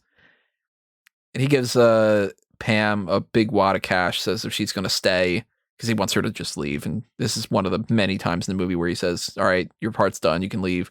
And she says, no, I want to stay. He gives her a chunk of cash, and he's just like, you got to look the part, buy some decent clothes. An ass. Yeah, he really was just like, nah, all right, if you're going to fuck this up and you're going to stay, you better look the part, bitch. Like, you know, just, I mean, I was more drawn to the line, we're south of the border, it's a man's world. well, no, but that follows immediately. Why can't you be my executive assistant? He's like, yeah, men are talking. Go away. Like, Then Mark-Ange Draco pops up and he goes, you need a real man to just... You know? And Bond goes, oh, okay, I'm not that bad, you know, that kind of thing. We get a little Bonkos action, yes, but no Sweevy. Different type of Bonko. Banco de Isthmus. The biggest bank in the area that Sanchez owns. And he makes a deposit of, was it $5 million, I think? Something like that, yeah. He's In like, cash. weekly deposits of the same amount. And the guy's like, oh, of course. You know, this is real, money grubbing shithead bank guy. I really like the casting of that guy. I immediately just want to punch him in the face. Yeah. Yeah, he's just a typical person that sees a rich guy coming in and just immediately changes his tune as he would do for any member of the normal public. Yeah. I do like Pam's entrance in this as well when she comes in, the short hair and the dress, or the dress suit type thing, and Bond just immediately catches his eyes like, okay, fucker, you wanted me to look nice? Look at this now instead. Yeah. I thought she looked great. I thought like she was really good looking for this film. Perfect 80s girl. With the short hair and everything. Yeah. I love this look. She looks great. You know, for my tastes, her top look in the film is right after this. The sparkly purplish gown at the casino. I think that's super flattering on her. Great job on the costume design there. But it is kind of one of those, like, they had a shitty wig on her, and then you take the wig off and you've got her natural hair and she's got the business suit on, and it is kind of like, oh, wow, okay. Miss Kennedy kind of thing. Like, you know. I love how these break down into like, yeah, we can talk about their hotness, but we can also like really compliment their beauty and their outfits. And, you know, there's a lot of things to break down. Yeah. I mean, as far as the pure hotness scale, I've got Lupe higher. Yeah. Because Talisa Soto, I mean, there's moments. Also a wooden actress, I thought. Like, some of her lines and some of the scenes she's in just kind of come across as, like, bland. My favorite line of hers as far as delivery is when she says, it took me 15 years to get out of there. I don't want to go back. I think that's her best line. Yeah. But she was in Mortal Kombat, which by now, if you're listening to this podcast, we should have already recorded the Mortal Kombat podcast for the new film, which she's not in. Talisa Soto, I think she's beautiful. And Pam, Carrie Lowell, yeah. Apparently one of the grips or something, like one of the, I don't remember if he was a grip or if he was a production assistant or something, but one of them was like the nephew of like one of the producers or whatever, was just like so taken by Cara Lowell in this movie that he just like kept forgetting to do his job. He was just like staring at Pam. It's just like kind of cute, actually. Yeah, some teenage kid or something is just kind of being like, Miss Pam Bouvier, like, you know, kind of. We also get a scene Sanchez and one of his underlings, Truman Lodge, who I fucking love. They're having this casual business meeting. It's slimy as all hell. It's very indicative of the way that rich, corrupt people act. You got Truman Lodge being all nerdy with numbers, and Sanchez is charming with his jokes. You know, our biggest problem is what to do with all the money and all this. It's like a 1-2 punch, good cop, bad cop kind of thing. Truman Lodge is a character that I think is so good. Because he is just, he's 80s corrupt cokehead businessman asshole. And he nails it. He could have easily uttered the words, greed, for lack of a better word, is good. Or like, don't you worry about blank, let me worry about blank. Right. Like he's perfect 80s, like yuppie, kind of art of the deal kind of dickhead, you know, like. A sniveling dickhead that you just are like, can somebody boot this ass in the fucking forehead or something? You know, like, I love Truman Lodge. Yeah, his only interest is the money involved in all this thing, and if anything interferes with that side of thing, that's what pisses him off the most. The rest of the time, he's just your typical yes man type, like very I guess charismatic in these sort of environments, but otherwise you're just like, oh, okay, you just want to get paid as much as possible. He's a very, very unlikable character among a bevy of very unlikable characters. I say for my money, and we'll get to this when we talk about our roundup, I say that this has the best overall group of villains except for one other movie. So I might agree with that. Which is the next movie. Blofeld's got a cat. Sanchez has an iguana. Yeah, he did, didn't he? On the commentary, he's talking about it. And he's like, "Yeah, this iguana like really liked me." So I would just mouth words to it every once in a while, and I'd give it some kisses, and he's like, it didn't like anybody else, really. So the iguana liked Sanchez, which it needed to do. But yeah, he gives a little smooch. And, you know, I'm not an iguana guy. Lupe wasn't an iguana girl. Yeah, well, yeah, iguanas are her best friend at the end of the movie. So. We see this televangelist as well, played by Wayne Newton, which I always want to say Wayne Knight, but Wayne Knight's Newman. Newman, Wayne Knight, Wayne Newton, it all throws me off. So instead of a scene where he says, Dodgson, we got Dodgson here, nobody cares. Instead, he is part of the drug business. It's a TV show, one of those like, can you raise money for this kind of thing, where they're doing a fundraiser where the amount that they charge and the money goal is what they're charging per kilo. So it's 22,000 from each of our meditation chapters, meaning it's 22,000 per kilo. And you get lines like, the Manhattan chapter has given a pledge of $500, meaning that they want to buy 500 kilos. I think this is brilliant and just so fun. And so in your fucking face of like the bullshit televangelist that just Bless your sucked. heart. This is great. As someone who's virulently anti-religion, it does warm my heart to see how much, just to see You know somebody exposing how much bullshit this entire thing is involved. I'm glad that we can all come together and just sort of like, yeah, they nailed it, because this kind of shit is just obscene. And if anyone was to like dislike that reference, I'm all for spirituality, all for Absolutely. morality, all for that side of aspect of it. Hate organized religion, because those are people that exploit those aspects in people's natural personalities. It's like Absolutely. put the hand over the person's head and go, you are healed kind of thing. Like, Or just anything, like just Yeah. a church, for Christ's sake. Like, all that stuff is just exploiting people's natural urgency to try and find purpose and meaning in life.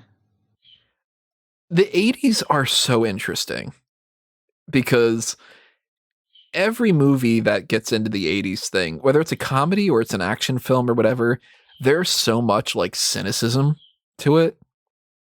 And I feel like we're heading towards that. Like, we're in 2021, we're getting towards 80s stuff. And that might be why a lot of 80s things are coming back in style right now, because people are kind of feeling the 80s. I think we're going to get some really interesting movies in the next couple of years. I would agree with that. We're getting some of them now. I mean, some of them are just flying under the radar that are going to be like, years from now, people are going to go, did you check out that movie? Did you check out this movie? That kind of thing. But experimental type stuff. And I mean, basically in the 80s, it's like consumerism is the worst. And like all these things that we were told in different time frames are kind of like being turned on their head. And even something like this, it's like in a Bond movie, we're getting criticism of organized religion and televangelism and stuff, and it's a drug deal thing, and it's just, I fucking love it. He got the part too because he just had reached out to them and he was like, I love these movies, can I be in one please? And they were like, yeah, you can do that part kind of thing, which I think he's so perfect for it too, because I could see people, especially like, you know, when you get like those like the sad old people that like they'll call up and they'll buy stuff on like home shopping networks and all that. You get like they can fall for like the scams.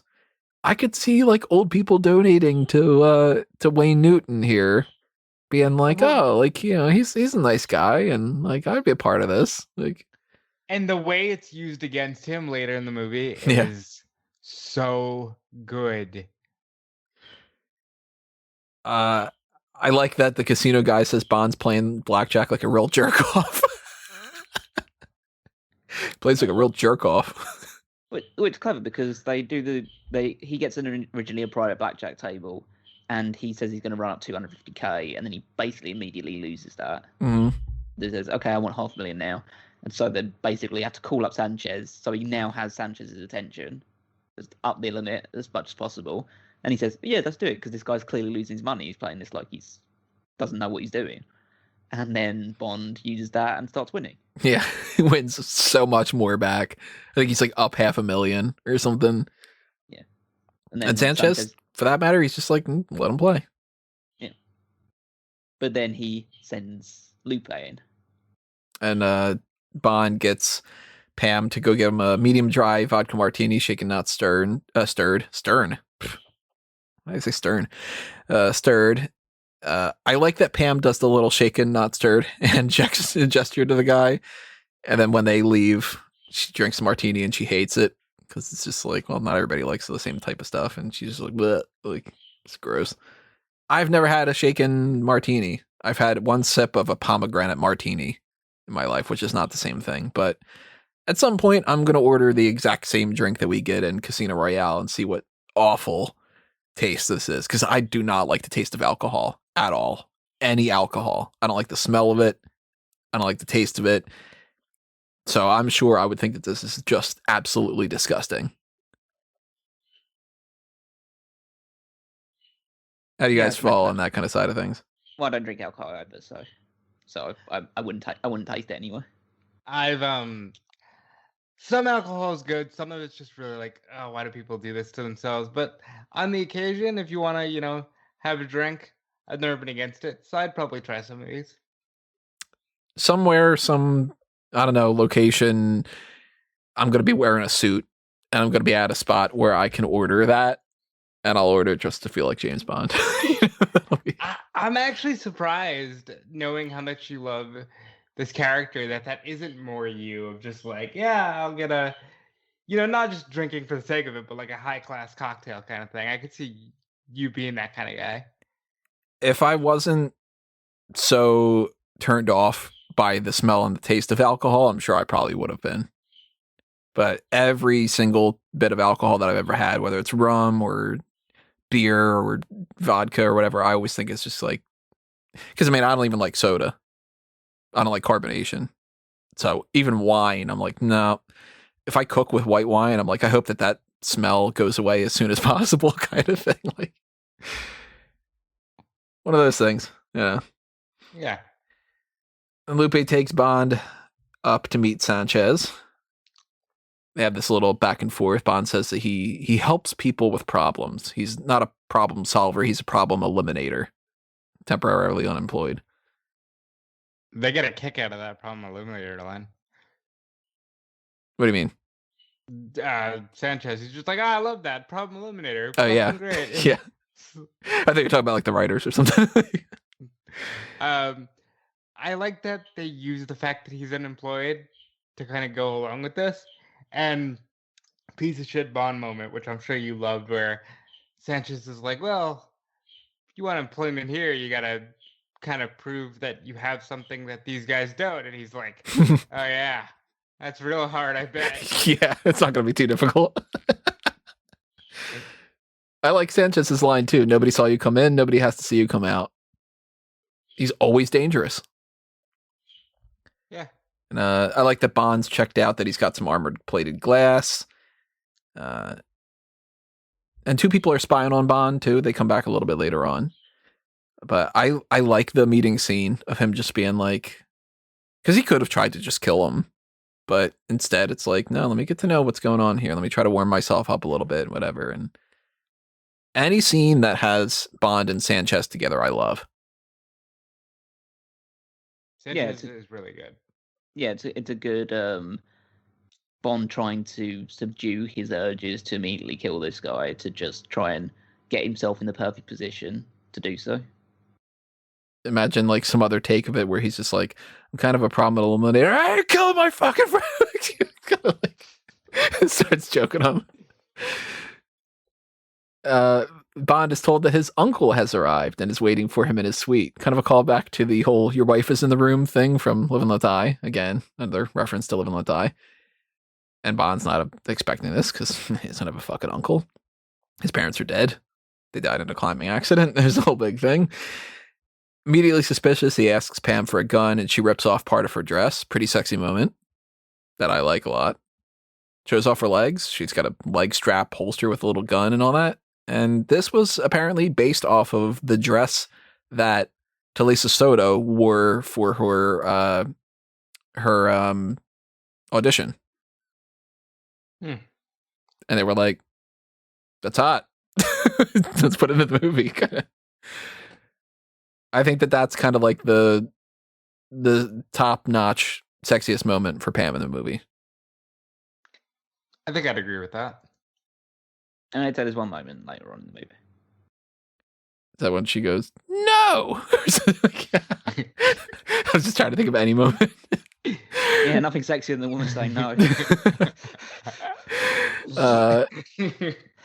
Well, to Bond, I mean, different story. Yeah, covering this franchise movie. Bond bursts in the room, and it's Q. That's when I texted you. Oh my God, Q! I was like, I fully thought, okay, we're just gonna get some guy's gonna be in the room, and there's gonna be a big, action sequence or something. gunfire action sequence, and it's oh fuck, it's Q. Hey Q, like. He says he's on leave, and he just wanted to pop over and check up on him because Moneypenny's worried, and he says a line that everybody puts in every compilation. If it hadn't been for Q Branch, you'd been dead long ago. Because it's fucking true. It is. That's going to be more of a poignant line in the future. There's a little tribute thing. We'll get around to it when we get a couple movies deep. But Q, I absolutely love in this movie. Yeah, it was nice to see him in this environment where he's more on the field with Bond. Yeah, I do appreciate him. Obviously, I always love Q being in part of any of these movies. It just feels, again, it was a bit weird considering the scene earlier where essentially Bond is now being supposedly hunted down by MI6 because he's gone rogue, or at least he's like completely a part of it now. And then so, oh, Q just decided to turn up, and he's conveniently on leave, and he's got all these goodies that he can help Bond out with. I almost felt like it would have been a bit more visceral and interesting if Bond had to do it without any of that stuff, or have that stuff kind of used against him almost. I think there should have been a scene where M sort of just goes, oh, Christ, let him just do what he does. If he dies, he dies, but let him just have his way. Wasn't that the Moneypenny scene? It kind of was, but I think he could have been more poignant with the line. Like, he could have just said, ugh, this guy, just let him do it, I guess. Because Moneypenny does get told, oh, well, you know how he is. He'll be all right. And then she calls up Q, which I love because Moneypenny and Q are always better allies than M. And this movie just sort of solidifies that. He says he's got everything that a man would need on holiday. He's got an explosive alarm clock, guaranteed never to wake up anyone who uses it, which is great. He's got Dentonite toothpaste. It's plastic explosive. When Pam comes into the room, there's a little exchange that I really like where he says, Pam, this is Q, my uncle. Uncle, this is Miss Kennedy, my cousin. And Q goes, oh, we must be related. Yeah. Q's great. He's got a... Good. We've still got him for a few more movies, but I'm really going to miss him. Especially the last thing you're going to see from him. He's got a signature rifle. It's coded to Bond's hand, so nobody can use it but Bond. There's this laser Polaroid camera that I honestly actually don't like. It's the one that I'm like, you went a little too far here, where the camera's got this, when you use the flash, this laser pops out and it destroys this picture of El Presidente, and the picture is an X-ray. I think that's like, you could have gotten that one taken out, I kind of feel like that in the 80s is the most realistic thing they could have come up with. They're like, oh, we could totally do this. What do you think about the gadgets, Callum? I mean, they're nothing super special. The toothpaste is the only one to use. The alarm clocks, it's a funny line, but it doesn't actually get involved in any part in the movie, so it's just there for that line. The camera, the gun that's fit to his identification is the most interesting one. But again, it's only used really sparingly in one scene, and then it's basically forgotten about afterwards. So I can't really say any of the gadgets really, at least the ones that Q provided, ended up really adding a lot of, added a lot to the long-term part of the movie. It was just, they were there, they were usable for that one scene they needed to be in, and then they were out of your mind. And then we get that they're all going to retire to their quarters for the night. Pam shuts the door on Bond. Bond's just assuming he's just going to sleep with Pam, and he's going to be in the same room with Q. Hope you don't snore, Q. Fun little moment. I like that. I like it. Bond again tries to get Pam to leave, gives her some bonus cash, and I think it's redundant when they keep doing this throughout the movie because it happens like 4 times. We get it. The no, I'm staying type of thing. I don't think you need to do it as many times, but again, one extra pass on this movie, I think, changes a couple of those things on the script. And Sanchez is having his meeting.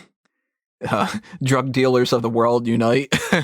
Like that line. It's just, I like the bribery line too, well, in a word, it's bribery. And he goes, you took the words right out of my pocket. Were you expecting that this was going to be when we got that pigeon again? No. What the fuck? That damn pigeon. You knew it was coming eventually, so you've told us that there was going to be another pigeon involved in this. So if he's going to Chris scaling down a building, then yeah, it's probably going to be the pigeon thing. We don't see the pigeon anymore. That's the end of the pigeon in the series. But I mean, the pigeon's in more movies than some characters that are like main characters. He sets up this whole dentonite toothpaste thing. He's got the cigarette trigger, explosives, and all that, and tells Q to leave. Hell of a field agent and all. Kwang, or is it Kwang? If you get that reference, let me know. Wants to see the lab, and Sanchez plans to take them to the main distribution center. We see El Presidente Hector Lopez, who is played by somebody that you might recognize. Do you guys have any idea who that might be? I don't, but maybe Callan does. No, I didn't pay much attention, to be honest. He wasn't there for long, so. He is played by Pedro Armendariz Jr., the son of Pedro Armendariz Sr., obviously. But, so I imagine that's Pedro Morales, then. Pedro Armendariz Sr. was Karembe. Oh, right. Get out of here. That's cool. Yeah, they got his son to be El Presidente in this one, to just be like, hey, come on back and, do that. So yeah, he didn't have much lines or anything like that to really say, so he couldn't really fucked up his role that badly. I like that they brought him in there for that, just to be like, Karembe was cool. We liked him so much. Let's get his kid to be popping up in this just for a little part. And he says that his check's only about half the amount as before, and Sanchez has another great line. You were very quiet when I was arrested. Remember, you're only president for life. Why would you want to be involved with these people?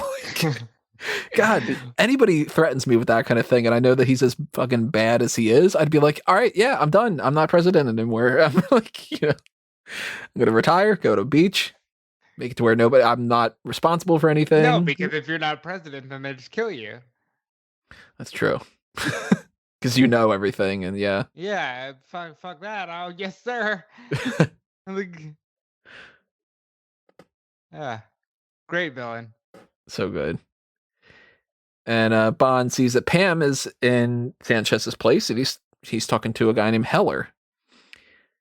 Ninjas grab Bond. Didn't expect ninjas in this one, right? No. They take him back to this thing, and they reveal that the people that have been spying on him, they're Hong Kong narcotics, and he just fucked up every bit of their sting operation. They've been doing this for years, and if they go to see that distribution center, they can really nab him. And Bond spooked him, fucked everything up. Good running theme of this movie is the more that Bond gets involved, the more other people suffer, like we've been saying. But I think it shows, like, you can't just fucking go rogue because you feel like it, even if you're James Bond. Like, there are rules, and there's a reason you play by them. You can own space. Nobody does it better, but, Yeah, but, I mean, that I would get that being the lesson of this movie if Bond suffered any consequences at the end of it. I don't think it's really like their lesson of the movie. I think it's just one of those things. It's like a side effect, yeah. There are explosions everywhere. Good. I was just saying, it's just something that makes Bond unlikable because he doesn't get any comeuppance at the end of it. Everybody dies except for Bond in the explosions as well, too. You know, it's kind of rough. There's the whole like don't let them take you alive thing where there's just like I'm just gonna jump out in front of them and they can shoot me. The Quang does a cyanide pill. But it's weird because the one person that we see who's going to be taking Bond back to London is this guy called Fallon. And I just feel like, again, the thing that I mentioned earlier is that I didn't need too much more, but maybe we could have been introduced to him at some point in the movie, about him being the one that's been tasked to look out for Bond and stuff like that, having like casing Bond throughout the casino and stuff like that without Bond being aware that he's being spied on. I agree. I can see that. He just pops up in this and says, "I'm here to take you back to London," pulls out a syringe, and then the whole building collapses and he dies.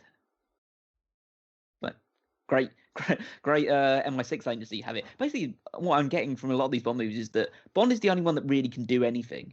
Except 008. 008. Yeah. But yeah, again, it's just because like this agent, like your best agent has gone rogue, and you just send this randomer in here to just like, okay, I'm the one that's tasked to do back. Oh, the building just collapsed. Oh, I'm dead. That's but surely, yeah, again, that would be the cool moment to do. Like, okay, Bond's gone rogue now. We don't have no idea. Like, our best agent is out there, and he could just do anything. Like, once Sanchez is done, what's he going to do next? Essentially, like, we can't just. Are we just going to bring him back? Is that the line that we're going to go along with? Is he going to be happy about that? We need to send 008 out to deal with him. You could feel free to dismiss this right away, but cool follow-up to this movie would have been 008 goes after Bond. And that's the next movie. That totally wasn't their plan at all. But and big twist, 008 is a woman. Oh, I always thought that 008 would have been fun as a woman too. They flat out say he in other ones, but they've had multiple 002s and stuff, so. Yeah. I will say this is done in a way that is slightly better, but just as problematic in some ways in Quantum of Solace. But I do think it's done a little bit better in that movie. It's one of the few things. It's still a problem in Quantum of Solace, but I'll give it more points than what it is in License to Kill, even though I'm still going to harp on it and say I don't like it in Quantum of Solace. But I do like that the fact that he was being tortured here makes Sanchez and all them think that he was being tortured because he's on their side. I think that that's cool. Pretty convenient. Yeah, I'd say so. Yeah, that's again, it's another stroke of fortune for Bond, where he's gotten a lot of other people who were actually trying to deal with Sanchez killed, and he's the one that benefits at the end of it. Yeah. Yeah, he's great with like betting and gambling and all that. He's just lucky, you know. But he wakes up and what the fuck? There's a statue of a fish with a human face. Horrifying. I hate that thing. I don't understand why they chose that as being the thing that Bond would see. I know what I'm getting you for. Well, you know what? I'm going to get you a drug dealer can come and attack. That thing is disgusting. I don't. Whoever made that, no. Just no. But he's had this beautiful villa outside of that thing. Sanchez is all like, hey, amigo, you know, what the fuck's going on here or whatever. And I love how Bond plays this super cool. Immediately on the fly, he's thinking of a plan. He's like, that's a freelance hit team. They were afraid that I was going to warn you and spoil their plans. You know, I used to work for the British government. We got dossiers on these type of people. Somebody close to you on the inside's trying to kill you. Sanchez is like, well, what? And he goes, well, I didn't get a name, but, and Lupe right beforehand had said that Crest was going to show up tonight. So that fast, just right on the spot, quick thinking, Bond is like, oh, I didn't get a name, but, you know, it's just that somebody was supposed to be arriving today with a large sum of cash. That's great. Showing how smart Bond is. Yeah. And then there's a good little thing too. Heller's like, you know, you never believe who this guy is. And Sanchez, former British agent. Well, how do you know that? Well, I know things. He just told you. You didn't really do anything special there. You know? But didn't he though? More or less than what Leonard Nimoy did on the monorail. What do you mean your work here is done? You didn't do anything, didn't I? I love The Simpsons. Lupe's help, Bond escapes the villa. And I like how Lupe plays this all off. She's fun in this. Yeah. I also enjoyed her line of, I'm going shopping. Like, fuck off. Miss Lupe, no, Senior Sanchez doesn't like. That guy's fucked. You know, he's going to be fed to the sharks. Poor guy. And back at the hotel room, Bond pulls the gun out on Pam. She explains this whole thing of why she was talking to Heller. Basically, what it boils down to, there's my line, is that Sanchez has bought some Stinger missiles, and he's going to threaten to shoot down an American airliner if people don't back off going after him. Heller, who had supplied that, he will get immunity if he could get the Stingers back, but Bond's assassination attempt fucked that up too. Boy, Bond is just the worst. Yeah. I mean, you get the feeling that, of course, none of this would have worked out, quote unquote, for the better at the end without Bond, just because Bond is the one that's like pulling the triggers and doing these kind of things. But it's kind of like, well, you know, somebody probably could have been able to take him down in a more legitimate way. Maybe. Without other people dying. You do get the impression that Sanchez is, like we said earlier, he's one of these people that will kill and obviously use violent methods for people that fall out of line. But for the most part, he's just happy for people to do what they do, as long as they're loyal to him and they don't get in his way. So realistically, he probably wouldn't have felt the compulsion to do all these things. And as Pam says, like, she was just about to get this deal sorted where these people wouldn't be at risk, like this commercial airline wouldn't be at risk, if Bond hadn't have been so reckless with the way that he went after Sanchez. So realistically, Bond, now he's obviously had a few people surrounding him killed in the process. Now he's basically putting hundreds of people's lives at risk because he is so hell-bent on getting this person killed. Yeah, because if it's not even the case of having killed, he wants to be the one that kills him. Yeah. And Heller was going to take the deal. So he would have gotten the Stinger missiles back, and then Sanchez probably would have killed Heller for going against him. So Heller would have died.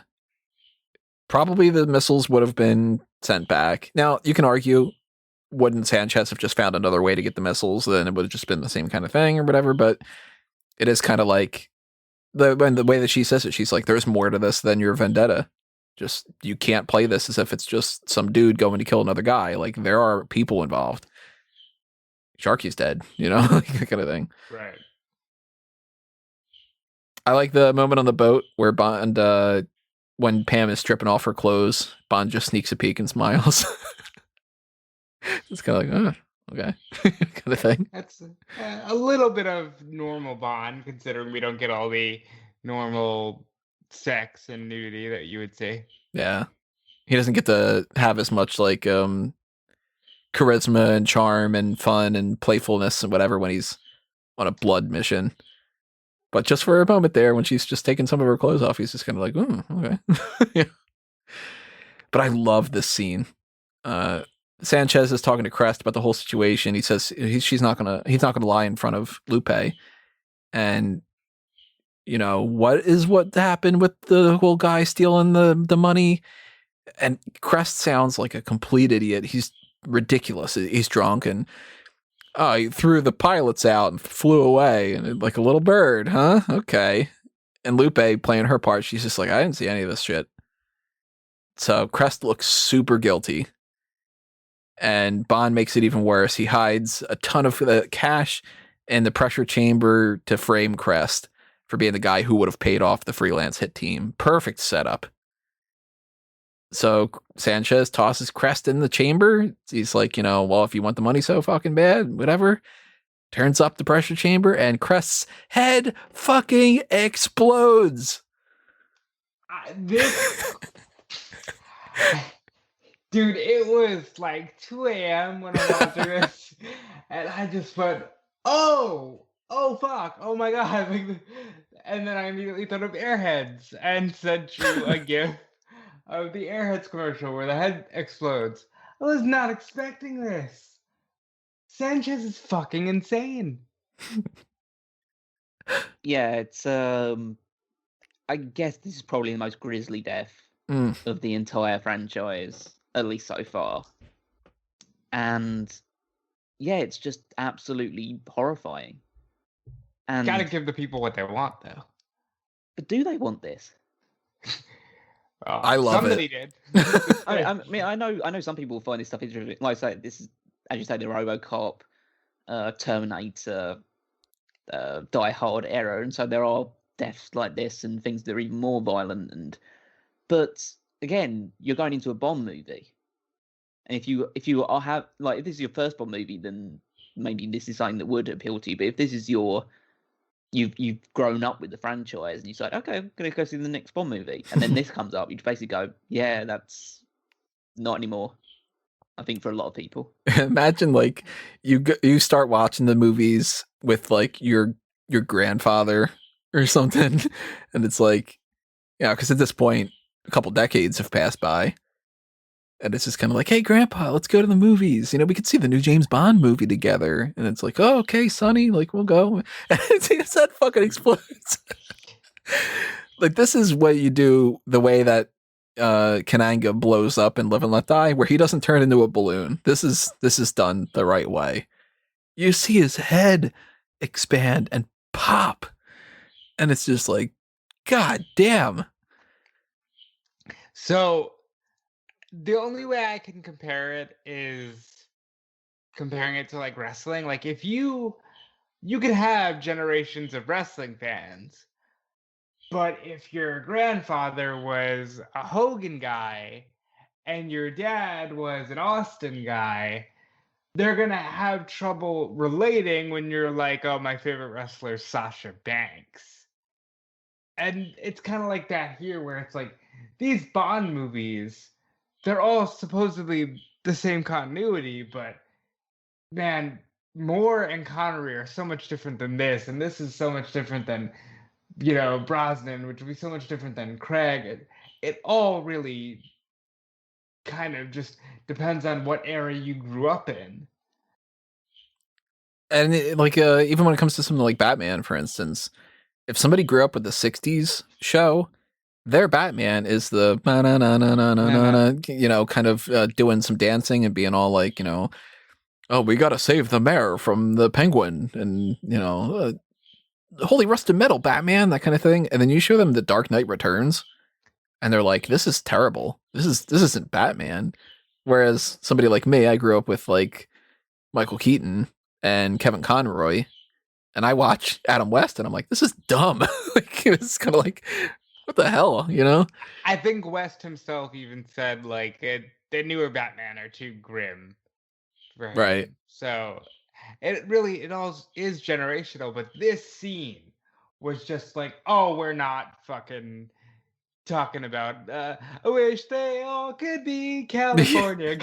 Like, yeah, this is the most brutal death, I think, in the entire series. Just because they show it.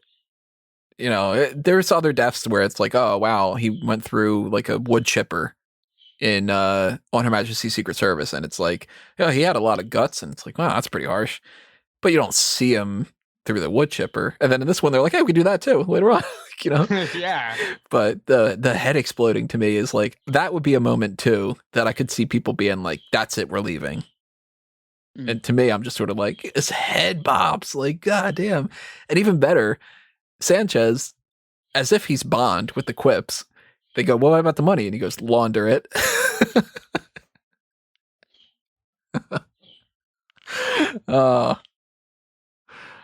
Sanchez is great. He is. I'd like to say I'd love to meet the guy, but no. There's a difference. So then we get Bond tells Q and Pam again to leave, and he sneaks back. He really is just like, get out of here, go away. It's just a lot of, no, we're gonna stay, and after the third time you've done it, I don't think you need to say it anymore. But he sneaks back onto the villa, pretends like he's never left. He's just in the nick of time, kind of thing, kind of like a Vita Will Kill with Money, not Moneypenny, Mayday, There you go. Didn't I kept saying Moneypenny instead of Mayday when we were doing that one? Yep. Doing it again. Sanchez tosses him some money, says thanks for the information. I got the guy who set me up, and Bond's pushing his luck. Only one guy. Nobody would be stupid enough to take you on their own. Like, nah, you got more people you got to kill for me, kind of a thing. Lupe wants to stay with Bond. He says it's not going to work out, and she's like, well, why don't we try? And they fuck. So I think that this was completely unnecessary, followed up by the worst thing in this film. Go ahead, Denny. Lupe goes to see Pam, or Miss Kennedy, as she thinks, and she tries to warn that Bond's in danger. And you don't understand. He didn't leave he didn't leave out of the country. Last night he stayed with me. And Pam is upset. Q's like, oh shit, this isn't good. And Lupe has the line, I love James so much. That I don't like, because it's like, you can try to make the argument that he's the only guy that hasn't treated her like shit, but he's still kind of not super duper great toward her. This was awful, and I was so pissed off. I was like, what the fuck do you mean she loves him? They've barely interacted, and like they fucked once. And like you mentioned to me, you're like, well, think about it. If somebody is treated like shit their whole lives, anybody that's remotely good to her will, immediately fall in love. But I'm like, no, this existed just to have the weird tension of like, which one is he gonna pick? And Pam getting upset and going, Q says, don't judge him too harshly. Field operatives need to use every means at their disposal. And she goes, bullshit. Because it's the will they, won't they type crap. And yeah. And it existed just to push Pam as a strong female lead, instead of it being like, no, maybe Lupe could have been the sacrificial lamb. I really think a lot of elements of this movie would have been better in that regard. Especially because Sanchez should have been like, oh, you weren't loyal to me at all. Look at you, you're dead, I think that they could have gotten away with just you don't understand, last night he stayed with me. If you take out the I love James so much, I think it's better. Yeah, because that line was a step too far. But really, I think the whole thing was too far. I don't even think they needed to sleep together, really. How are you feeling about that, Callum? I can get the arguments you guys are all making with that in these regards. I feel like she should be annoyed about that aspect of it. It's meant to show that she sees it more than just it's more than just a fling with Bond from the way they got started, and she sees more in him now. I don't think we saw enough of that progression. Because he seems to just be an arsehole towards her, but he's an arsehole towards everyone, so I guess maybe that's consistent. The Lupe thing about falling in love with him, I can kind of see the appeal to the argument that it's because he's treated her well, whereas other men haven't, and so she's just kind of, it's more out of desperation more than actual affection. What I really would have liked out at the end of this scene, if we are going to put that scene into it, is that Pam should have fucked you. Q would have been like, no, there's no time for that. Maybe later.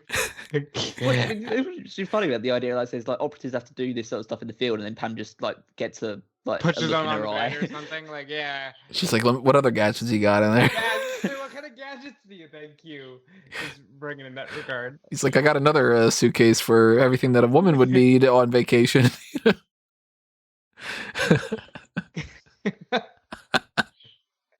Hit the like button on the video, everybody.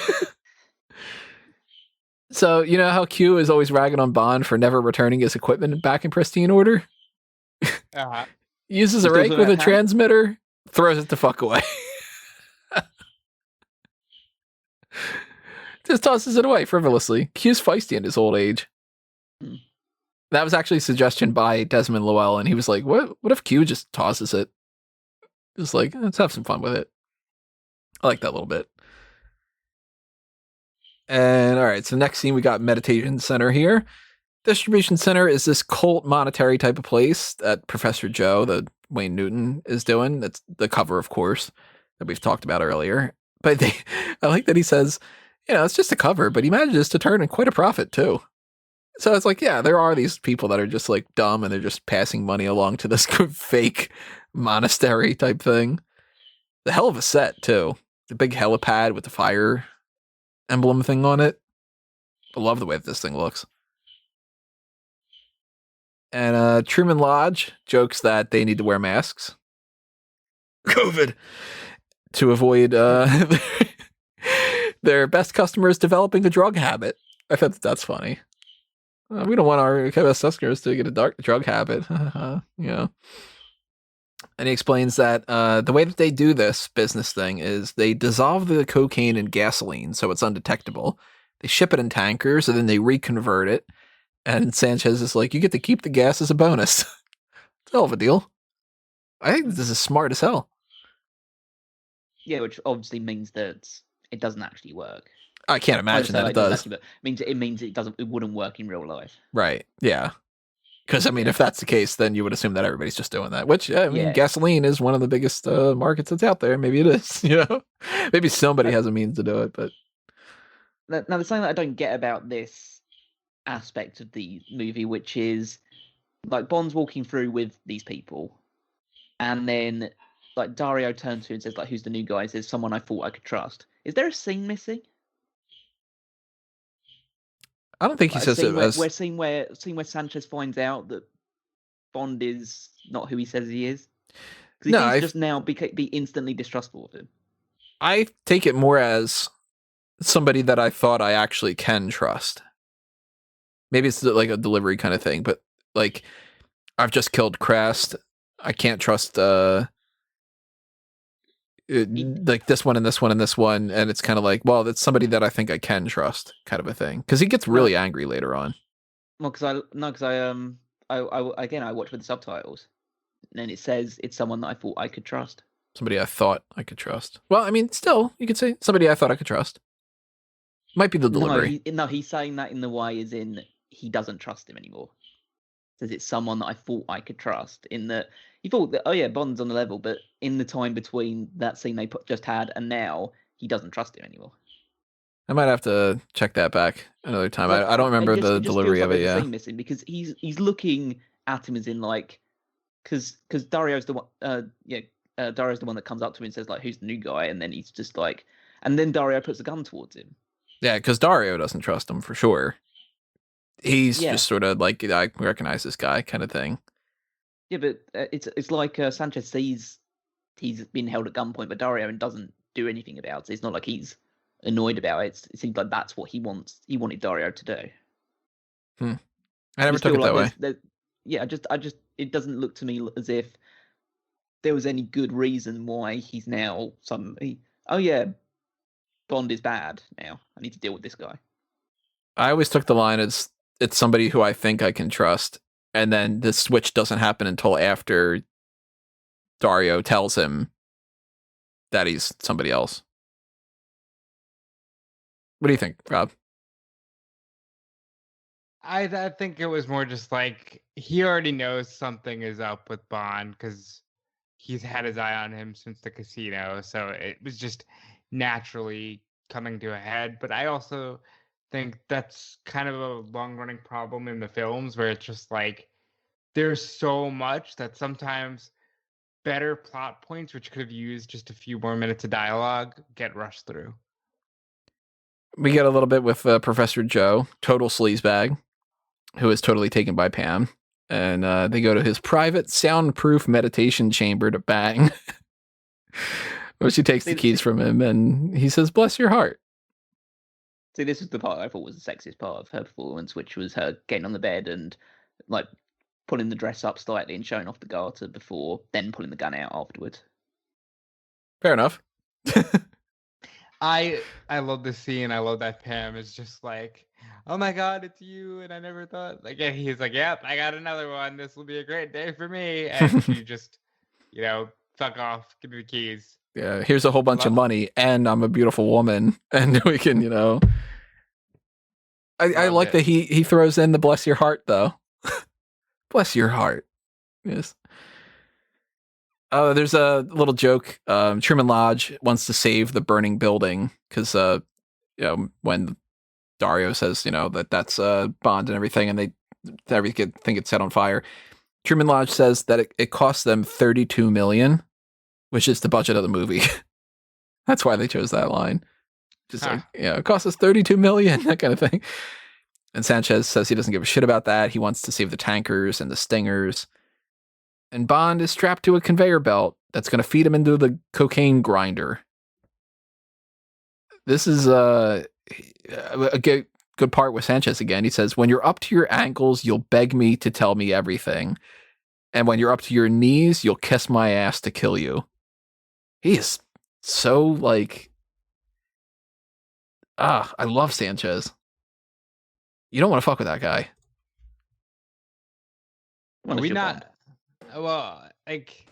not sure that he didn't have some experience in this field of drug dealing, because he's really good at playing this part. Well, but then Bond just keeps stirring the shit, because now he's even on the conveyor belt, and he basically says like, "Hey, who else can you not trust in your organization?" Just going through everything, and then he mentions the Stinger missiles because he knows about, obviously, because Pam told him. He gets again suspicious about it. Tells him about Hela, so he's now Hela's in my crosshairs, but he still decides, I'm still going to kill you anyway. Yeah, he's learned better. He's just like, yeah, thanks for the information. Anyway, kill him. And Hela, of course, is like, I'm just keeping them safe, that kind of thing. Now, the part where Bond's hand, the cables that he's hooked onto, that he has him dangling, and Dario's trying to cut the cord. Del Toro accidentally cut Dalton's hand. It was just like a real knife and real, situation. So he just like fucked up his hand, and they had to like stop and get him all stitched up and do the scene all over again and everything. Imagine like a young Benicio del Toro is like, fuck, I just cut James Bond's hand during this, like, And yeah, that kind of sucks. Yeah, it didn't seem like that was any kind of an issue though. It wasn't like, and then Dalton hated him or something. Like it's just sort of accidents happen. But I do want to note that Sanchez, that whole scene where Bond is trying to save his ass, and Sanchez is like, yeah, thanks for the information. See ya. I haven't seen anything that good since Goldfinger, where he's about to kill him, and he's like, wait, but they'll send somebody else, and he's like basically pleading for his life, but trying to keep his cool, and the guy just sticks with it. No, Mr. Bond, I expect you to die. See ya. Yeah. I really enjoy that, because far too often these main villains are just like, okay, Bond might have me here, so I'll stop killing him and let him live. Or like Blofeld and You Only Live Twice, which is like, I'm not going to shoot you. I want to walk down this hallway and then I'll shoot you. That kind of bullshit. He's just like, no, I'm just going to kick him and get him to fall down into the conveyor belt thing. And Dario goes, you're dead. I never liked that line. And Pam says, you took the words right out of my mouth, and shoots him, but it really doesn't, she doesn't like hit him.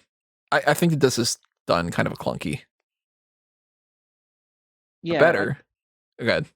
I was going to say, like, she should just actually shoot him properly, because I know she does get involved and she's helpful throughout the rest of the remainder of the movie, but just she's there with a gun and she shoots, and he doesn't actually suffer that much from it at all.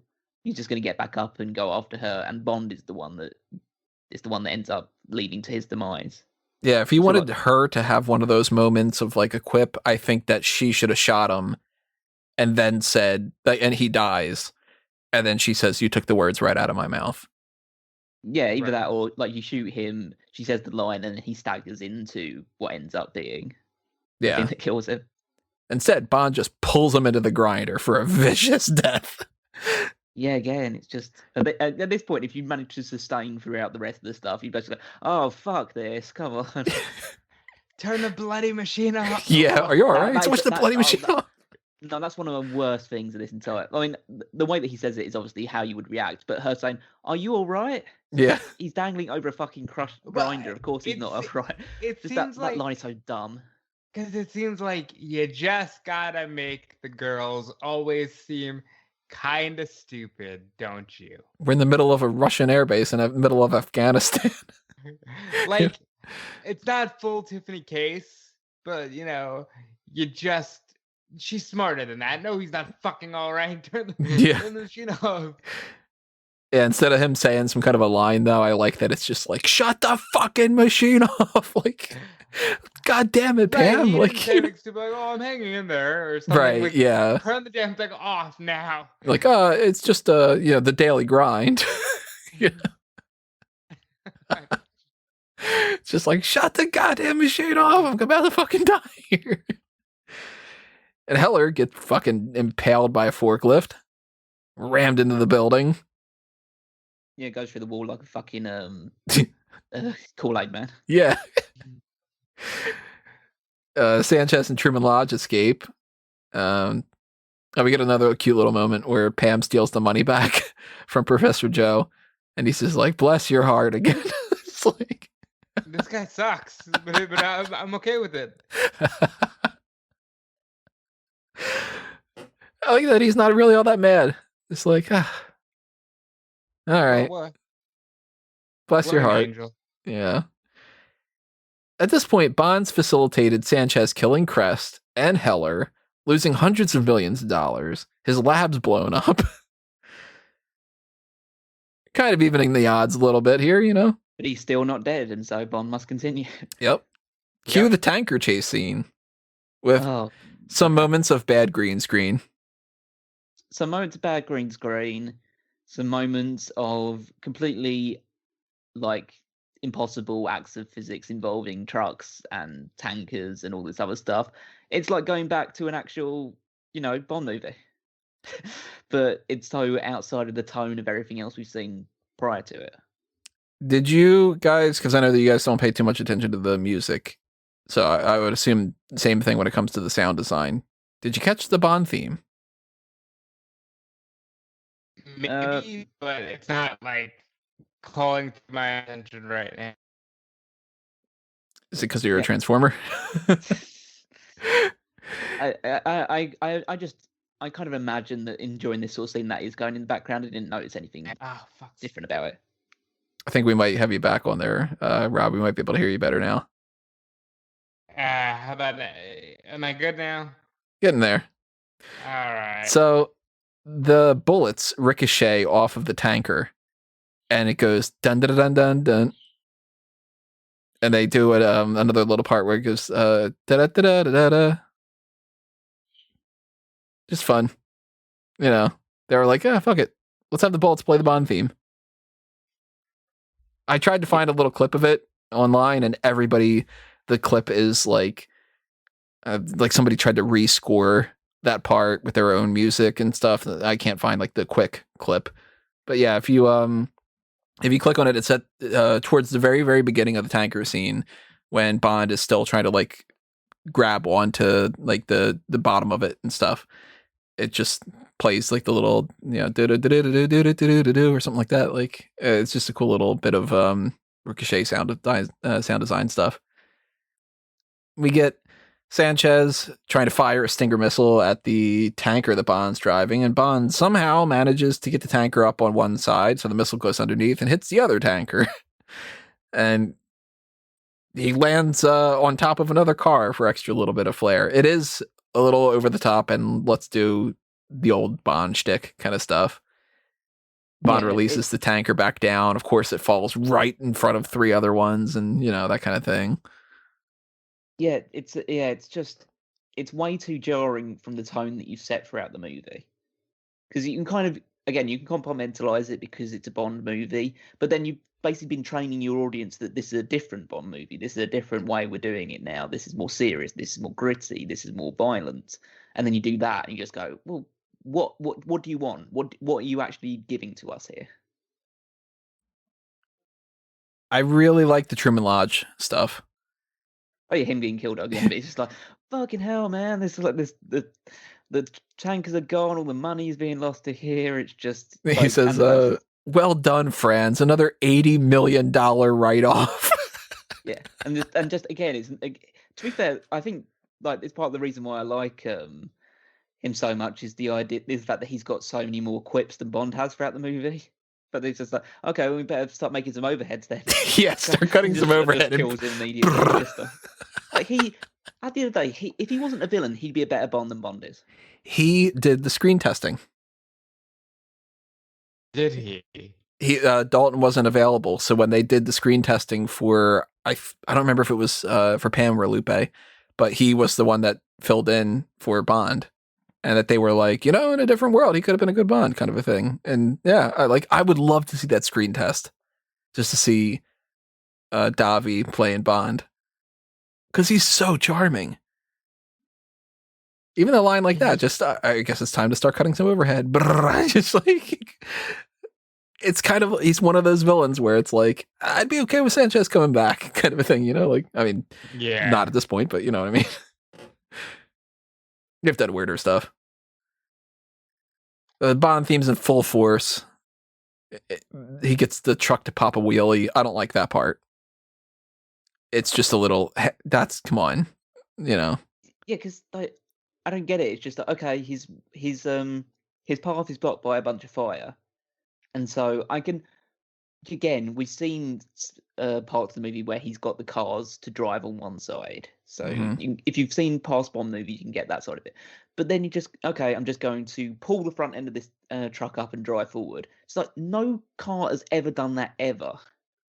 Right. It's impossible. It is physically impossible for the heavier part of the truck to go up when there's nothing on the back of it. I think that the leaning on the side and dodging the missile, that's the moment. You do that one and you're good. This one goes too far because it's impossible. There's no way in hell that can pop a wheelie. And it doesn't even lead to something that I think is worth it, because it's basically just the shot of it going through there. And the other car goes through and the fire engulfs them, and Bond eventually leaks out gasoline, and then that sets that car on fire. And then that car flies off a cliff and almost hits Pam's plane. And it's just like, we could have just had a shot of the car almost hitting Pam's plane. We didn't need the fire bit and all that. Yeah, I agree with that. Brake lines cut with the machete, all that stuff, and Bond and Sanchez go tumbling off the road with the tanker. Bond's beat the funny shit. enough, it didn't explode on first impact to the ground. Yeah. Well, it's not Connery. Yeah, So. exactly. Well, the other two tankers exploded. I know they collided with each other. They exploded immediately. Yeah, those were the ones that were rigged with the quick explosion thing. Yeah, that's how they reconvert it. Bond's beat the shit worse than we've ever seen him, easily. He's just a wreck. But not as we will ever see him. Right. Yeah, eventually we're going to get to the point where everybody, if you're watching License to Kill, you can go, oh, Bond's beat the shit. Once you get to Casino Royale, every guy in the theater goes, no. Like, that's just across auditoriums, across the globe, every guy just kind of winced, kind of moment. And Sanchez has a machete to him, and he says, you could have had the world. And Bond says, don't you want to know why? And that split second of just hesitating, because Sanchez would be like, who the fuck is this guy? Like, this dude just pops up, and he's like dropping money in my casino, and then all this shit happens and whatever. So he shows him the lighter, shows him the engravement on that, flicks it, and the giant flame catches Sanchez on fire, and he blows up with a tanker. And that's actually Great. Dalton running away from a giant explosion because they didn't have a stunt double. So they're like, let's run. I like it. Awesome. One of the better villains, one of the better villain deaths to this point. Thumbs up all around. Yeah, I like the lighter being used to be the thing that actually ends up killing him. I kind of wish we were reminded of it a little bit more in the movie. Would have been better if Felix died. I'm just gonna, you know what? Would have been better if Felix died. So there's a deleted scene where Bond is just kind of like smoking in his hotel room and watching, I think it's Sanchez on some kind of TV in some fashion. I don't remember exactly what the deleted scene is, but it's kind of one of those scenes where you do get a call back to the lighter, and they just deleted it because they were like, well, we don't need this. Yeah, I think it kind of feels, I would have kept that in just because it feels like it comes out of nowhere again. It's like, oh yeah, I remember that from the 5th minute of the movie. Yeah, it's I'm usually one of those people that says keep all the deleted scenes unless it's something stupid like the magic carpet thing. But like, yeah, if you watch Batman v Superman Ultimate Edition, it is a far better movie than Batman v Superman. And the Zack Snyder 4-hour cut of Justice League is a far better movie than the Zack Snyder cut, the Joss Whedon cut. So much fucking better. Please go check out that review that we did. So I'm sure if I watched like the 48-hour version of Lord of the Rings, that I would like it even better too, for instance. But then again, if the extra scenes are just more, this is Biffle and Sniffle and Whiffle and then I don't fucking care. But yeah, Hobbit sucks. So does Last Jedi. Anyway, I had to put it in there. So here's something I don't like. We cut to Bond talking to Felix. He's in the hospital. He's recovering. Both his arms are okay, it seems. And that's fine. But why is he in such good spirits? Because Bond goes, I'll see you next week. We'll go fishing. And Felix is like, good, I'll be out of the hospital by then. Like that kind of, and like, dude, you got your leg bitten off. Your career is done when it comes to that. Your wife died on your wedding day. And was raped. If this happens to me and Caroline, I'm not being all like, hey, bud, let's go fishing a few days later. Because remember, it hasn't been a whole lot of time. It's not like this is months later. This is probably a couple days. And it's like, I don't know. If I'm in that position, I'm probably like, yeah, I'm just going to go kill myself when I get home or something, like, Yeah, he should be more somber about it, or Bond should be like trying to console him and stuff like that through the phone and says like, yeah, okay, I'll talk to you later, that type of thing. And you could do a scene of this where he says like, I'm going to see you in a week. And Felix could just be like, yeah, that'd be great. Like, I'm glad you're okay. Kind of not like, good, I'll be out of the hospital. We'll go fishing. We'll have some fun. Maybe they haven't told him that Della is dead. That's even worse. He's like, what happened to my leg? And they're like, we'll find it. Kinda. Where's Della? She's off on her nice honeymoon. And it's like, yeah, we'll go fishing. Well, not with Sharky, because he's fucking dead too. Yeah. You can use Sharky's fishing lures, maybe. I don't like it. I like that Felix isn't dead. I think that they could have killed him off. But I think that the biggest problem, and I'm going to call back to this when we talk about GoldenEye, Felix doesn't show back up again until they reboot the series. So you could have killed him. So they could have killed him. And I think that maybe they could have had Felix in the next movie if they would have gone with the next movie the way that they were planning. But there's a character in the next film that is kind of Felix, but he's not. And I think you missed an opportunity there. You could have at least had Felix pop up and be some guy that Bond calls up and he gets some help with him, and Felix is wearing like a prosthetic leg or something. I think that that's a missed opportunity. I don't know. But he says that M's called and he wants Bond back. So there's our quick, like, next film, Bond's going to be 007 again kind of thing. As far as like this full-on ending scene, again, I don't think they needed to push Lupe and Bond that hard. Yeah, she's the one hosting the swanky party at the villa, which I'm assuming it's just like hers now. And she kisses Bond, and Pam is all upset, so she runs off. And Bond jumps over the ledge into the pool, and he grabs Pam and he kisses her, and we get a call back from earlier. She says, why don't you wait till you're asked? And he says, why don't you ask me? And the camera pans over to a fish that winks. Yeah, it's, again, the relationship they developed wasn't strong enough.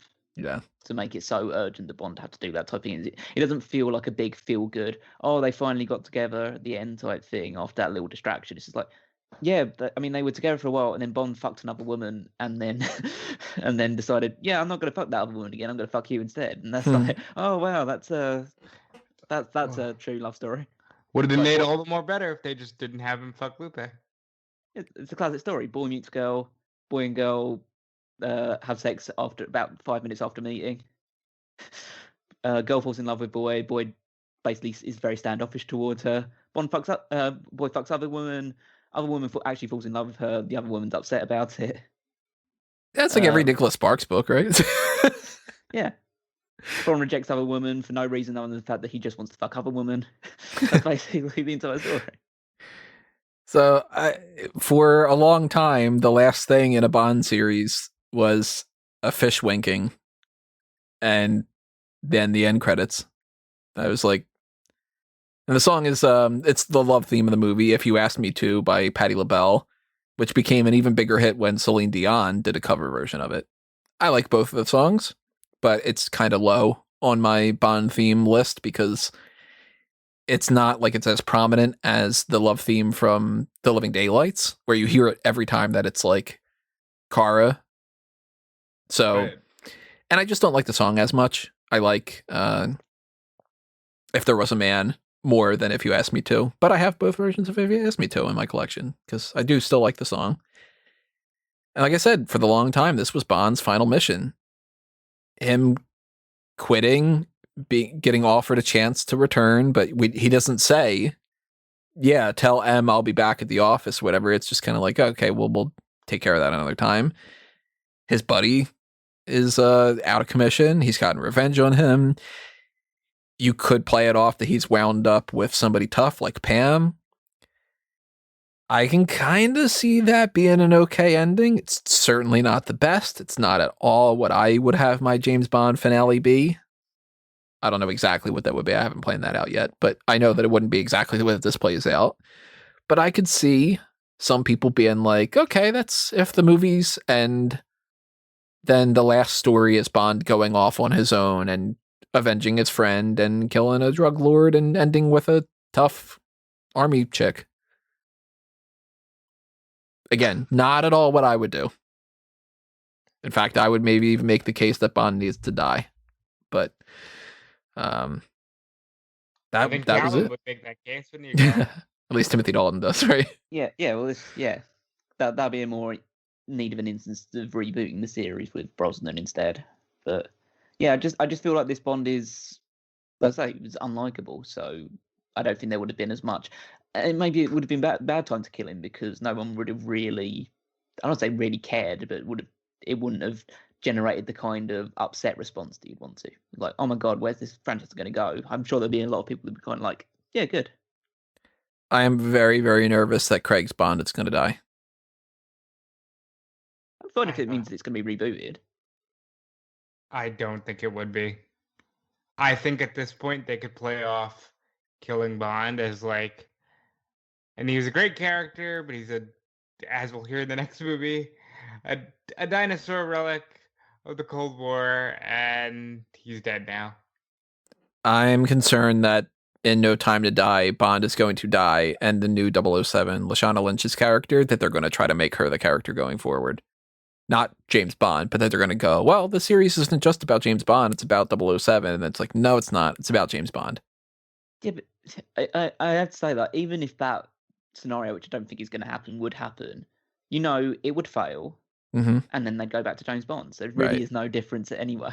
I just don't want to see a movie of, okay, spin-off 007 is... Because I might really like Nomi in the movie. She might be a great, great character. But then make a Nomi movie. Don't make her 007. That's like that. We're going to have to see when it comes down to it, because eventually this movie's going to get released, even if it's like 15 years past the point that it's supposed to come out. I wish that they would have done more of, we used to be at a time frame where somebody could pump out 6 Bond films in the span of a dozen years. And with Craig, it's like, it's pulling teeth. But they were going to do a third film with Timothy Dalton. It was, at least for the working title, it was going to be called The Property of a Lady, which I don't think that they would have ended up using because they already used that phrase in Octopussy.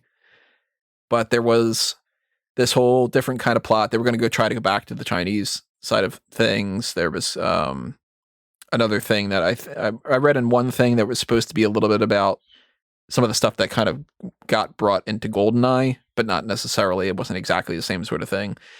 but they were fully planning on making another movie. And then a whole lot of things got in the way. A lot of people write it off as people didn't like this Bond, like Dalton himself, or people say that people didn't like that License to Kill was too gritty, or that it didn't make enough money. It's actually a whole lot of other things. Mostly legal issues. They had a whole bunch of problems with MGM, with the rights to the character, and those legal battles that they had before with Thunderball and everything got in the mix a little bit too. And a lot of just like production bullshit, because MGM is like, well, we got the rights to the character, and other people are like, yeah, but are you producing things? So they literally couldn't do a movie because they were tied up in legal stuff. And along the way, Richard Maybaum, who wrote most of the films, or at least co-wrote most of the films, he dies. John Glenn, who directed every movie from like For Your Eyes Only in the past ones, he moves on. He doesn't want to do it anymore. So they would have had to find a whole new director to do this. This is the last time that we'll see Robert Brown as M. I think that he died a little bit after this movie came out. Carolyn Bliss, who is Moneypenny, doesn't show up anymore. Morris Bender, who does the opening credits, he dies like the year after this. Cubby Broccoli retires. So the main guy producing these films is like, I'm too old for this. I can't do it anymore. And then Dalton's contract expires. And by the time they got around to starting to do the new movie, it was like 92. And he was like, look, enough time's passed by. I'm too old past this, and you guys should just start new. So it's just kind of like, it's a changing of the guard in every way. The only person who carries on from this is Michael G. Wilson. Well, Q's in the next movie as well, isn't he? Well, I mean, as far as like production side, like, I guess so, yeah. like you get the director that's been doing them, the guy who does the opening titles, we don't have the guy who's doing the music anymore. We don't have, like any of that kind of stuff. The main producer, the Bond is gone. Funny enough, they were going to get John Landis to do the next movie. Imagine the guy who did Animal House and Three Amigos and Coming to America and Blues Brothers and Trading Places doing the next Bond film. Seems kind of weird. It feels like it would be a fit for a certain type of Bond. The Roger Moore type, yeah. I almost feel like, again, it is difficult to like imagine just all that those elements of Bond that have been so crucial to its development going forward just disappearing. Mm-hmm. But I almost feel like it was a blessing in disguise. In a way. Considering the next movie, yeah. Well, considering how good the next movie is, and again how we talk about the Brosnan and Daniel Craig eras, and for the most part we get like positive outlooks of it. But I feel like we needed people that wanted to do a Bond movie rather than people that felt like who were so tied up with the Bond movie and trying to find ways of making it fresh and trying to do that sort of thing. We needed people that appreciated the Bond movies growing up and so wanted to do something with it, maybe take it in a slightly different direction or do their own little interpretation of it, but for the most part would just revered the actual movies themselves, like because they'd grown up with them or anything along those lines, and so wanted to put their own spin on it, but again be very true to the source material or the stuff that they'd seen prior to. I'll bring up the movie series that I tend to bring up on these podcasts. I love Tobey Maguire. He did not want to do Spider-Man, though. And the third movie shows they were just sort of burned out. And even though I think the Garfield ones get a lot of flack and the Holland ones now are great, but you at least had people who wanted to play Spider-Man. And I think that Dalton, while he brought his own flavor to this character, was initially like, all right, well, I'll play it if I can play him like this, because I'm not playing any of this hokey bullshit that you guys do. And they probably would have gone more in a comedic direction too, because there were some people that were like, all right, you went too far. So they probably would have overcorrected and it probably would have been goofy. And then that would have been like, he would have been miserable. And it would have just been a couple years past the point where people would have been like, well, why didn't you start something new? Because it's like 6 years or so. And Now, it was Lazenby whose agent told him, Bond is a thing of the past, right? yeah, all the way back in that film. Like, maybe we're hitting that point for real at this time where it's just sort of like, how can we fit Bond in this era? You know, he is very misogynistic and things like that.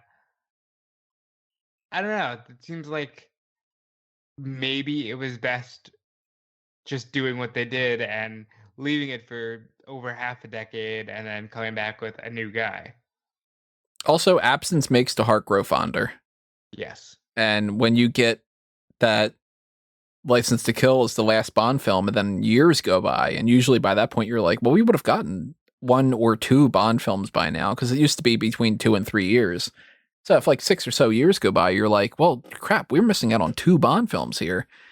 And then when you see the trailer for not Casino Royale, for GoldenEye, that trailer for GoldenEye is one of the best. And it starts off with just this like kind of rhythmic, like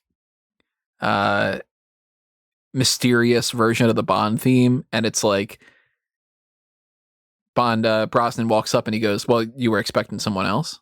And it's just kind of like, that's a moment where if you're in the theaters, you go, fuck, Bond is back. Like that kind of thing, you know? Whereas with this one, yeah, there are people that are like, it's too harsh, it's too gritty, it's too this, it's too that. It's, you know, maybe if they would have done the third film, it might have been one of the worst or something, even though I'm a huge fan of both of the Dalton films. But we never got to see it, and I'm curious what other elements that they put into the other movies. I need to do a deeper dive to try to figure out what more was like the plot of The Property of a Lady, which should never be the name of a movie because they already used it, so don't do it. But let's round things back up here. Let's talk about the different things. Music side of things. To me, it gets thumbs up. I know that Callum's not as big on it, but I'm assuming that that's a thumbs down for you, Callum, on the music. Yeah, because I predominantly listen to the theme music, and I think the theme music just doesn't fit. So yeah, thumbs down. I'm gonna give it a thumbs up, but it's one of the weaker thumbs up after spending like the last 2 podcasts we did. All I wanted to do was be like, the Aha song is great, Duran Duran is great. I love the music here. I also really like Michael Kamen's score. It is very 80s. It's exactly the type of thing that if you hear like some of the music, like the saxophone type of stuff and whatever, and then you hear the Lethal Weapon soundtrack or in some ways the soundtrack for like things like Robin Hood, Prince of Thieves and whatever, if you dig that vibe, then License to Kill is another soundtrack that you would like to. So the current rankings for the themes are, I have A View to a Kill number 1, Diamonds Are Forever number 2, Living Daylights number 3, and License to Kill number 4. Rob has Living Daylights, View to a Kill, Goldfinger, and Live and Let Die. Callum has Living Daylights, Diamonds Are Forever, View to a Kill, and Goldfinger. So I haven't quite figured it out quite yet, because Goldfinger is my next one after License to Kill. I'm assuming the mathematical ranking at this moment is Living Daylights at number 1, A View to a Kill number 2, either Goldfinger or Diamonds Are Forever at number 3, the other one after that. And then it's kind of up in the air, because then it's a matter of License to Kill, Live and Let Die, and The Spy Who Loved Me. So then it's a whole other thing. Actually, then it might be You Only Live Twice. It might be the next highest ranking. So I will eventually figure out, when we get to the end of this, I'll figure out what our mathematical rankings are for a lot of these things. I figured out kind of the way to do that. So just to give you guys a little update on that. On the Bond girls side of things, we got Pam, we got Lupe, and we got Della. I like them all. I don't think that they're all perfect, but I think Della serves her part. I think Lupe is... Where do I have Lupe on here? I have Lupe at my number 1, 2, 3, 4, 5, 6. I have Lupe at 7 and Pam at 8, if you count Moneypenny. Right now, I have Pam at number 2, if you count Moneypenny, and number 1. But I'm definitely gonna change her, especially after this conversation. It was just like, yeah, there are some plot holes that I can see now. I don't know where I'm gonna put her just yet, though. If you include Moneypenny, I have Pam at 10 and Lupe at 14. Lupe's underneath Solitaire for you. Mhm. Where's Pam? Pam's between Mayday and Aki. Mhm. Thumbs up, though? Yeah, overall That's- they're good. I'd say so. Major thumbs up, I think, on the Allies. Yeah. Even though Moneypenny doesn't get much and M is kind of, whatever he is, Q in particular is just great.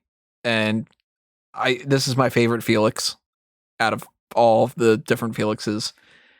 It's not exactly the exact way I would have done the Felix character in some way. I like the Dr. No Felix as like another Bond, or really the Thunderball Felix, but I like David Hedison. And the only one who I think can match him is Jeffrey Wright, but we'll get into him. I like Sharky. I think he could have been Quarrel, but I like Sharky. Hawkins is okay for his part. Thumbs up for me. Yeah, they were probably the best assembly of allies and villains for what I saw. They were all good. They all played their role very well. This is my favorite Q movie to date, just because he just sort of shows up because he's worried about Bond, and I appreciate that. Personally, I think that the entire Allies leans heavily on Q's performance. So it is a thumbs up, but it's only on the strength of Q's performance. Big, big, big, big thumbs up on villains. Yep, I'm completely in agreement with that. Heller, Yeah. Killifer, Crest, Truman Lodge, Dario, and Sanchez. That is a fantastic group. I do think Dario kind of falls a little short. Heller and Killifer are there for, their little parts, but Crest and Truman Lodge and Sanchez in particular, to me, I think are just fantastic. Sanchez is, as I stated earlier, the best villain I've seen since Scaramanga. And he just so good. He matches Bond's sadism and his quips, and that's the better villains, I feel, the ones that are just toe-to-toe with Bond. Does he rank above or below Scaramanga? I'm trying to think about that right now. I really enjoyed The Man with the Golden Gun, but I think for what this film was, I think Sanchez was better. So right now I'm going to put him at number 1. Number 1 for you, number 1 for Callum right now, right? Yep. Right above Kananga and Scaramanga. He's the best part of this movie. He's incredibly charismatic. He's brutal, vindictive. I say again, part of the I guess issue that I have in this movie is that because he's so good, it highlights Bond's deficiencies even further. For me, He was like, I think that Della line really sums up Bond as like, all right, he's kind of wooden. it's gonna come across bad now to say this, especially because I know what Tony's opinion is, but It's really his favorite Bond. I think Dalton is the worst Bond. I figured at least somebody on this panel, it would be one of the two of you, would feel that way, because that's what happens with Dalton. Dalton is very Divisive. like people love or hate him. It's just one of those kind of things. He isn't perfect to me, but he's got something to him that I really like. And Dalton it depends on my mood. Dalton is either my favorite Bond or he's my number 2, with Brosnan being my number 1. Because it's kind of like, if I could take Brosnan's charm and acting ability, which I don't think that Dalton's a bad actor. I've seen him in other things and he's great too. But I do think that if you take the brutal side of Dalton and the charm of Brosnan, then you get kind of the perfect Bond. And Craig tries to do that, but I feel like Craig misses out. Like he doesn't do either of them as well as the other two do to make it to where he matches them. Also, I don't think that Craig has the look for the part as much. And then that gets into Connery and whatever. My least favorite Bond is Lazenby. And then then I put Moore, and then I put Connery, and then that kind of a thing. But I'd have to really think about it. Like I said earlier, I don't know if I said this on air or off air, but like Lazenby is slipping down, whereas I was a really big fan of him at first. Now that the other Bonds haven't acknowledged the change and stuff like that, it kind of makes Lazenby seem like more of a one-off. So he might be the least. And then it might be Lazenby, then Moore, then Dalton, then Connery, because Brosnan is Bond to me. The end. Oh, and Sanchez is my number 2 villain, by the way. The only one that I have above him is the Blofeld from Russia with Love. Which is funny because I have him between the Blofeld from Russia with Love and the Blofeld from Thunderball, which is almost the same character, but I'm like splitting the difference kind of. It's like, all right, you got 2 Blofelds, and I'll give Sanchez the one underneath that. But Sanchez is definitely, there aren't many villains. I mean, for anybody who's trying to keep track, these are the main villains that we have left. We've got, I won't spoil it. We got 1, 2, 3, 4, 5, 6, 7, 8 primary villains left, and I will say not a single one of them in the Craig thing come close to matching Sanchez, except for the one from Casino Royale, and there's only one in the Brosnan one that goes above him. So Sanchez is always going to be one of my top villains because he's so good. Like, he's just amazing. I love him. So I know Blofeld is the main villain, like it's what it's supposed to be for the whole series, but because I'm walking into the earlier ones late, I don't have a single Blofeld in my top 4 because at this point I'm just like, Bond fights the villain of the year, like I think some of these other characters are just more engaging, more interesting. More engaging, definitely. Blofeld would be great if he was kept consistent and kept at a consistent level of seriousness. But Blofeld for me is sort of just like, that's like early idea of Bond. The Bond character has grown beyond Blofeld. It's Bond and beyond. In space. It is kind of the thing where you have to judge Blofeld based off of which movie, because if you judge Blofeld overall, You Only Live Twice and Diamonds Are Forever and For Your Eyes Only fucking ruin it. And then it's like, well, Blofeld's a jackass. In the first 2 movies, it's like, oh, this guy's like intimidating and everything. And then, yeah. Although, as much as I've spoken about like not loving the more cheesiness, I think the one where Blofeld gets killed off might be my favorite intro because it's just so ridiculous. Mr. Bond! Mr. Bond! I'll buy you a delicatessen and stainless steel. Yeah. Such a good line. On the gadget side of things, we got the Manta Ray disguise, we got the Felix lighter, the laser Polaroid camera, the exploding alarm clock, the Dentonite toothpaste, the signature rifle, the rake with the radio transmitter, and the cigarette packet, which is the detonator. Thumbs up on me. I love them. And specifically, I like the toothpaste being the plastique. Like, I think that's just such a nice cover up for an explosive like that. And of course, the main gadget being the Manta Ray. No, I would like the Felix lighter. That's such a good tie-in for everything. I would say that the only one that really, I think, captures any sort of real interest or imagination is the gun that's lined to Bond's handprint.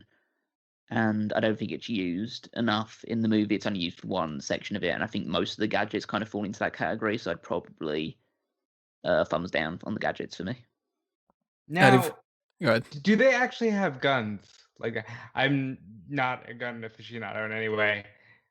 Do they have that kind of technology actually implemented in the real world?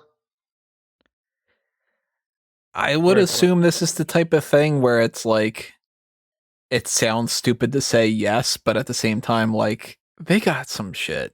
Like, anybody, if you want to go down a rabbit hole, look at like interviews and different things from people that work at different companies that are, like Lockheed Martin and whatever.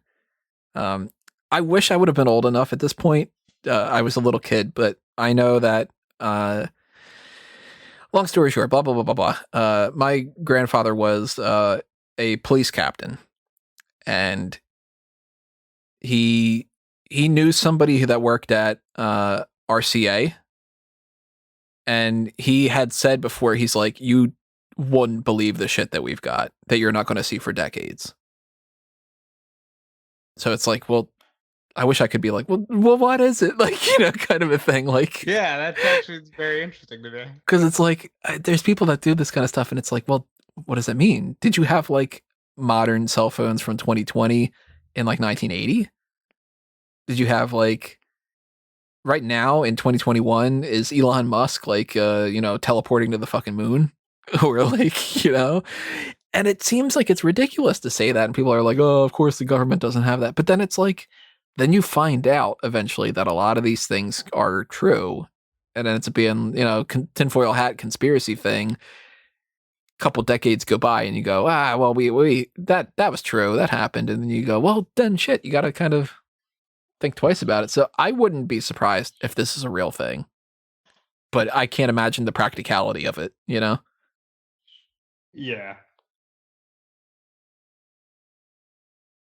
So I'm going thumbs up, and Rob, you're going thumbs up as well, right? Yeah. And then Callum's going thumbs down. Action and humor. I think the humor is essentially a thumbs down because it's not a humorous movie.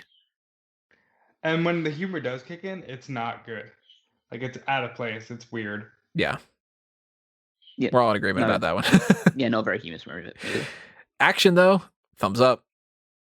I guess it kind of has to be, really. I mean, this is probably the most action-y action movie of the Bond series so far. I would say, I think that some of the violence of the deaths is too much. It goes too far.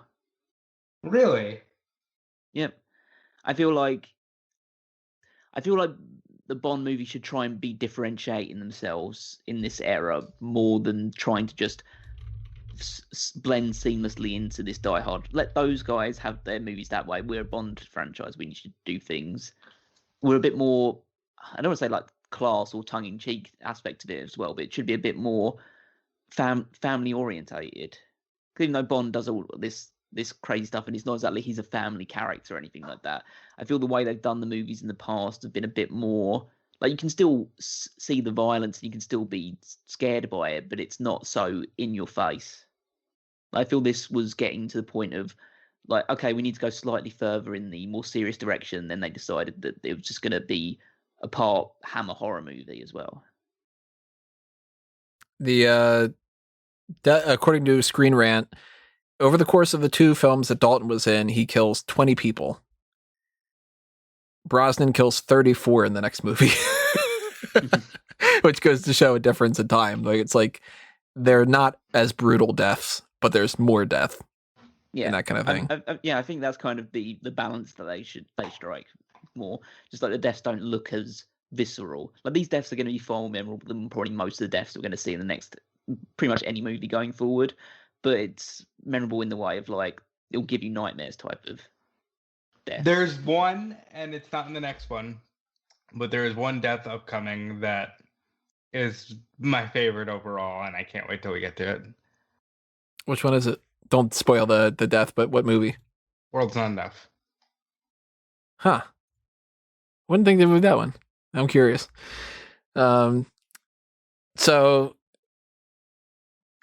shaken or stirred? I've said it before when we were going into this. Living Daylights, License to Kill, and GoldenEye is my stretch of the three of my favorite movies. Not that they're number 1, number 2, and number 3, but you know what I mean. Like, that's, if I'm going to watch a block of 3 movies in a row, that's the block I'm watching. License to Kill is number 1 ranked for me at the moment. It doesn't stay that way.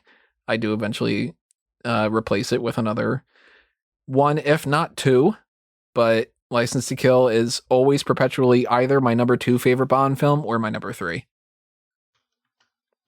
Right now I have it at number 1.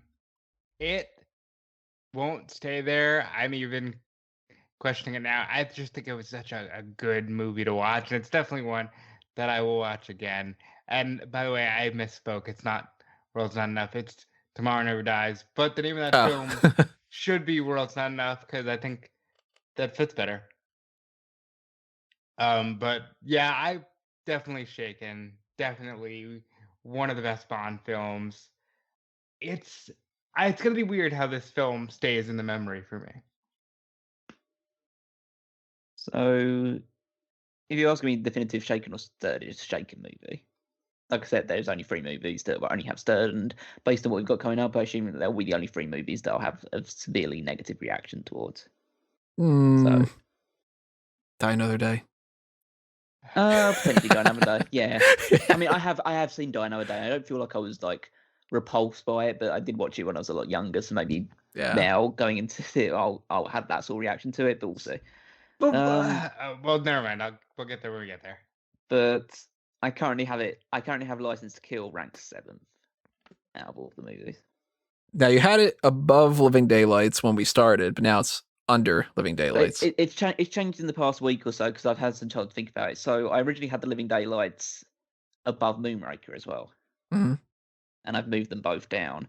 And I moved License to Kill down in the course of this thing because I just feel like, even though they both have issues with me with the Dalton aspect of it, and I just think that the Living Daylights, I know Rob's saying like this is the most consistent story. I feel like the Living Daylights is a more consistent story just because License to Kill, the thing that got me the most annoyed about it was the fact that it's missing that Bond versus MI6 aspect to it. And again, that may have made the movie a bit too long or bloated, but I feel like that was an interesting arc they could have gone through in this movie that they just don't exploit. And it almost is like they added that scene in just so M could say the name License to Kill. You know what? You guys keep saying, "Well, it would have been more bloated." I disagree. I think there should have been an element of that added in because these movies have been more bloated for much more ridiculous things. And I'll tell you one thing that's really bloated in this: Crest's head. Thank you, Tony. But I also feel like the title "License to Kill" and it's based around the idea that Bond has his license to kill taken away, and that it doesn't affect anything. It's not like he doesn't have, because he steals his gun, he takes that, so he still has that throughout it, or he uses other people's guns throughout the entire movie. He's got a specially crafted one made by Q Branch given to him. So realistically, that scene doesn't have any influence on the movie, and that's why it goes down for me under the Living Daylights. It's just one of those. He's a loose cannon cop on the edge, kind of like they just wanted to establish that he's loose cannon. Yeah. And so, oh, go ahead. No, finish. I was just gonna say that, like, it's one of those instances where, like, watching them, I know that these movies are technically better than a lot of the movies we've seen beforehand. Like the whole action scenes look better. Overall, the stories are more crisp. They've given more definition to the Bond girls, all of that other stuff, which I do appreciate and do like has gotten better, but they leave me cold. So it's almost like, even though I put these movies above a lot of the other ones, I probably would end up watching some of the ones that have got ranked below it more than I'm more willingly going to go back to the Living Daylights and License to Kill. They kind of feel like one and done movies to me. It's your dichotomy of how I always say, like, The Shawshank Redemption is the best movie of all time, but my favorite movie of all time is Terminator 2. I can watch Shawshank Redemption anytime. Like, back in the day when I used to just watch like regular TV where, we don't have on demand and stuff. If Shawshank was on TBS, because it was constantly on TBS, then it was like, yeah, I could put on Shawshank. Like, I love watching Shawshank. And I think that Terminator 2 is a fantastic movie. It's one of the best action films that's ever existed. I think it's fundamentally just a very good movie, especially, and this is where we get into the whole, like, how I said earlier, if you add the deleted scenes, if you have the DVD where you can type in August 29th, 1997 on the menu and get the full expanded version of Terminator 2, it is an even better movie by far. And you get scenes with Kyle Reese in Terminator 2 and stuff. It's just, God, I love that movie. But fundamentally, like, yeah, like I can recommend T2 to somebody in a different way than Shawshank. And Godfather to me is my number 2 best movie of all time, but it's not my number 2 favorite movie of all time, because my number 2 favorite would probably be something like Robin Hood Men in Tights. And yeah, fundamentally, The Godfather's a better movie. Like, kind of like, but it is easier to watch Robin Hood Men in Tights than that. So sometimes I'm in the mood and I'm like, I really want to watch something goofy and I want to watch something more like Live and Let Die, kind of. But I agree with you, like License to Kill, better movie, but you might not want to watch it all the time. So I want to put this out there because I don't think we've ever said this. The movies up to all of Brosnan's are on Pluto TV for free. In case you do want to follow along and watch along with us, that's how you can watch these movies for free. Pluto TV. Why only up to Brosnan? Do you know? Probably just because the Craig films are more recent, so they're gonna try to. They're on Netflix and stuff. Yeah. And I don't know where they are right now. I think they might be Netflix. I own all the DVDs, so I thought they were Hulu. I think they're Hulu. See, I've been watching them through Amazon Prime, and that's again, it costs on each one. I've been renting all of them for about, it's only like $3.50, so it's probably like $5 to rent them for one movie at a time. So they're on Amazon Prime. So that probably means that they're not on Netflix then. Yeah. No, the other ones aren't on Netflix. I would have checked all those ones. Yeah. I think some of the Craig ones are. I'd have to double check, but I think some of them are. They were on YouTube, some of them, but I don't know if they were free on YouTube or not. They wouldn't have been, I imagine. Yeah, probably not. But hopefully other people are. I know Nikolai's been following this podcast. Thank you, Nikolai. And I know that some other people have been popping in here and there. I don't know if everybody's doing it like kind of per movie or if anybody's checking him out as we go along. If we are, if you are, tell us, what are you thinking about? Like, following this whole thing and going along with this, because it is a ride to go through 24 movies that are spanning decades and decades and different cultures and different, again, like we're in the 80s for this one, for this like Lethal Weapon type of style. And however many weeks ago it was, we were talking about like, well, things are different in Goldfinger. And, like it feels like you're getting a rush of this sort of big change kind of thing. If you look back on some of the clips of the old ones, do you guys have kind of like whiplash? Yeah, it's a completely different time and series in a way. Even though they are together, it feels like a completely different series. You won't hear things like "fetch my shoes," for example. It's like, wow, we've come a long way from Dr. No. And like Dink getting slapped on the butt, being told to leave because it's men are talking kind of thing. Talking, like. Yeah, I think it's been more jarring in the most in the most recent example, from Moore to Dalton, because the rest of them, even though Moore is obviously very different to what Connery and Lazenby was presented as, you do get the sense that there was a bit of progression and evolution there. Whereas this one, it kind of feels like it just takes a bit of a left, like just a huge diversion. I will say, with Brosnan sit somewhere in the middle. Visually, I think the jump from Dalton to Brosnan is the most natural. Like they look like they could relatively be playing the same part.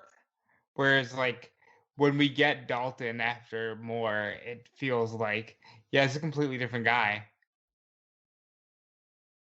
And we are up for some other big changes to the series coming up next. But before we talk about those, we need to just round things out with some plugs.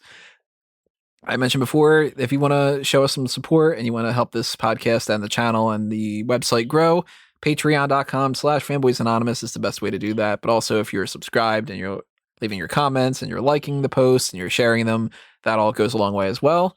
Merch shops are TeePublic and Redbubble. You should find that link below in the description as well. If you are interested in the pro wrestling side of things, smarkoutmoment.com is where you'll hear our stuff on that spectrum. And of course, like and share and favorite and subscribe and follow and do all that kind of stuff. And hit up the Patreon for that as well. And you can follow me at Tony Mango on social media. And you can follow these guys on what they've got going on as well in their social medias and their other projects. Rob? Yeah, you can, if you do like the pro wrestling side of things, you can check out everything going on at Fightful.com and Fightful Select. At this point, we should be on the road to Money in the Bank. Am I right on that, Tony? So I think that, so we're recording this on April 18th, and I'm pretty sure that this one will come out on the 21st of May or the 14th of May, maybe. So we're definitely in Money in the Bank territory. So check out everything going on with that. That's usually one of the better events of the year. You can follow me on Twitter and everywhere else, really, at Dude Felice.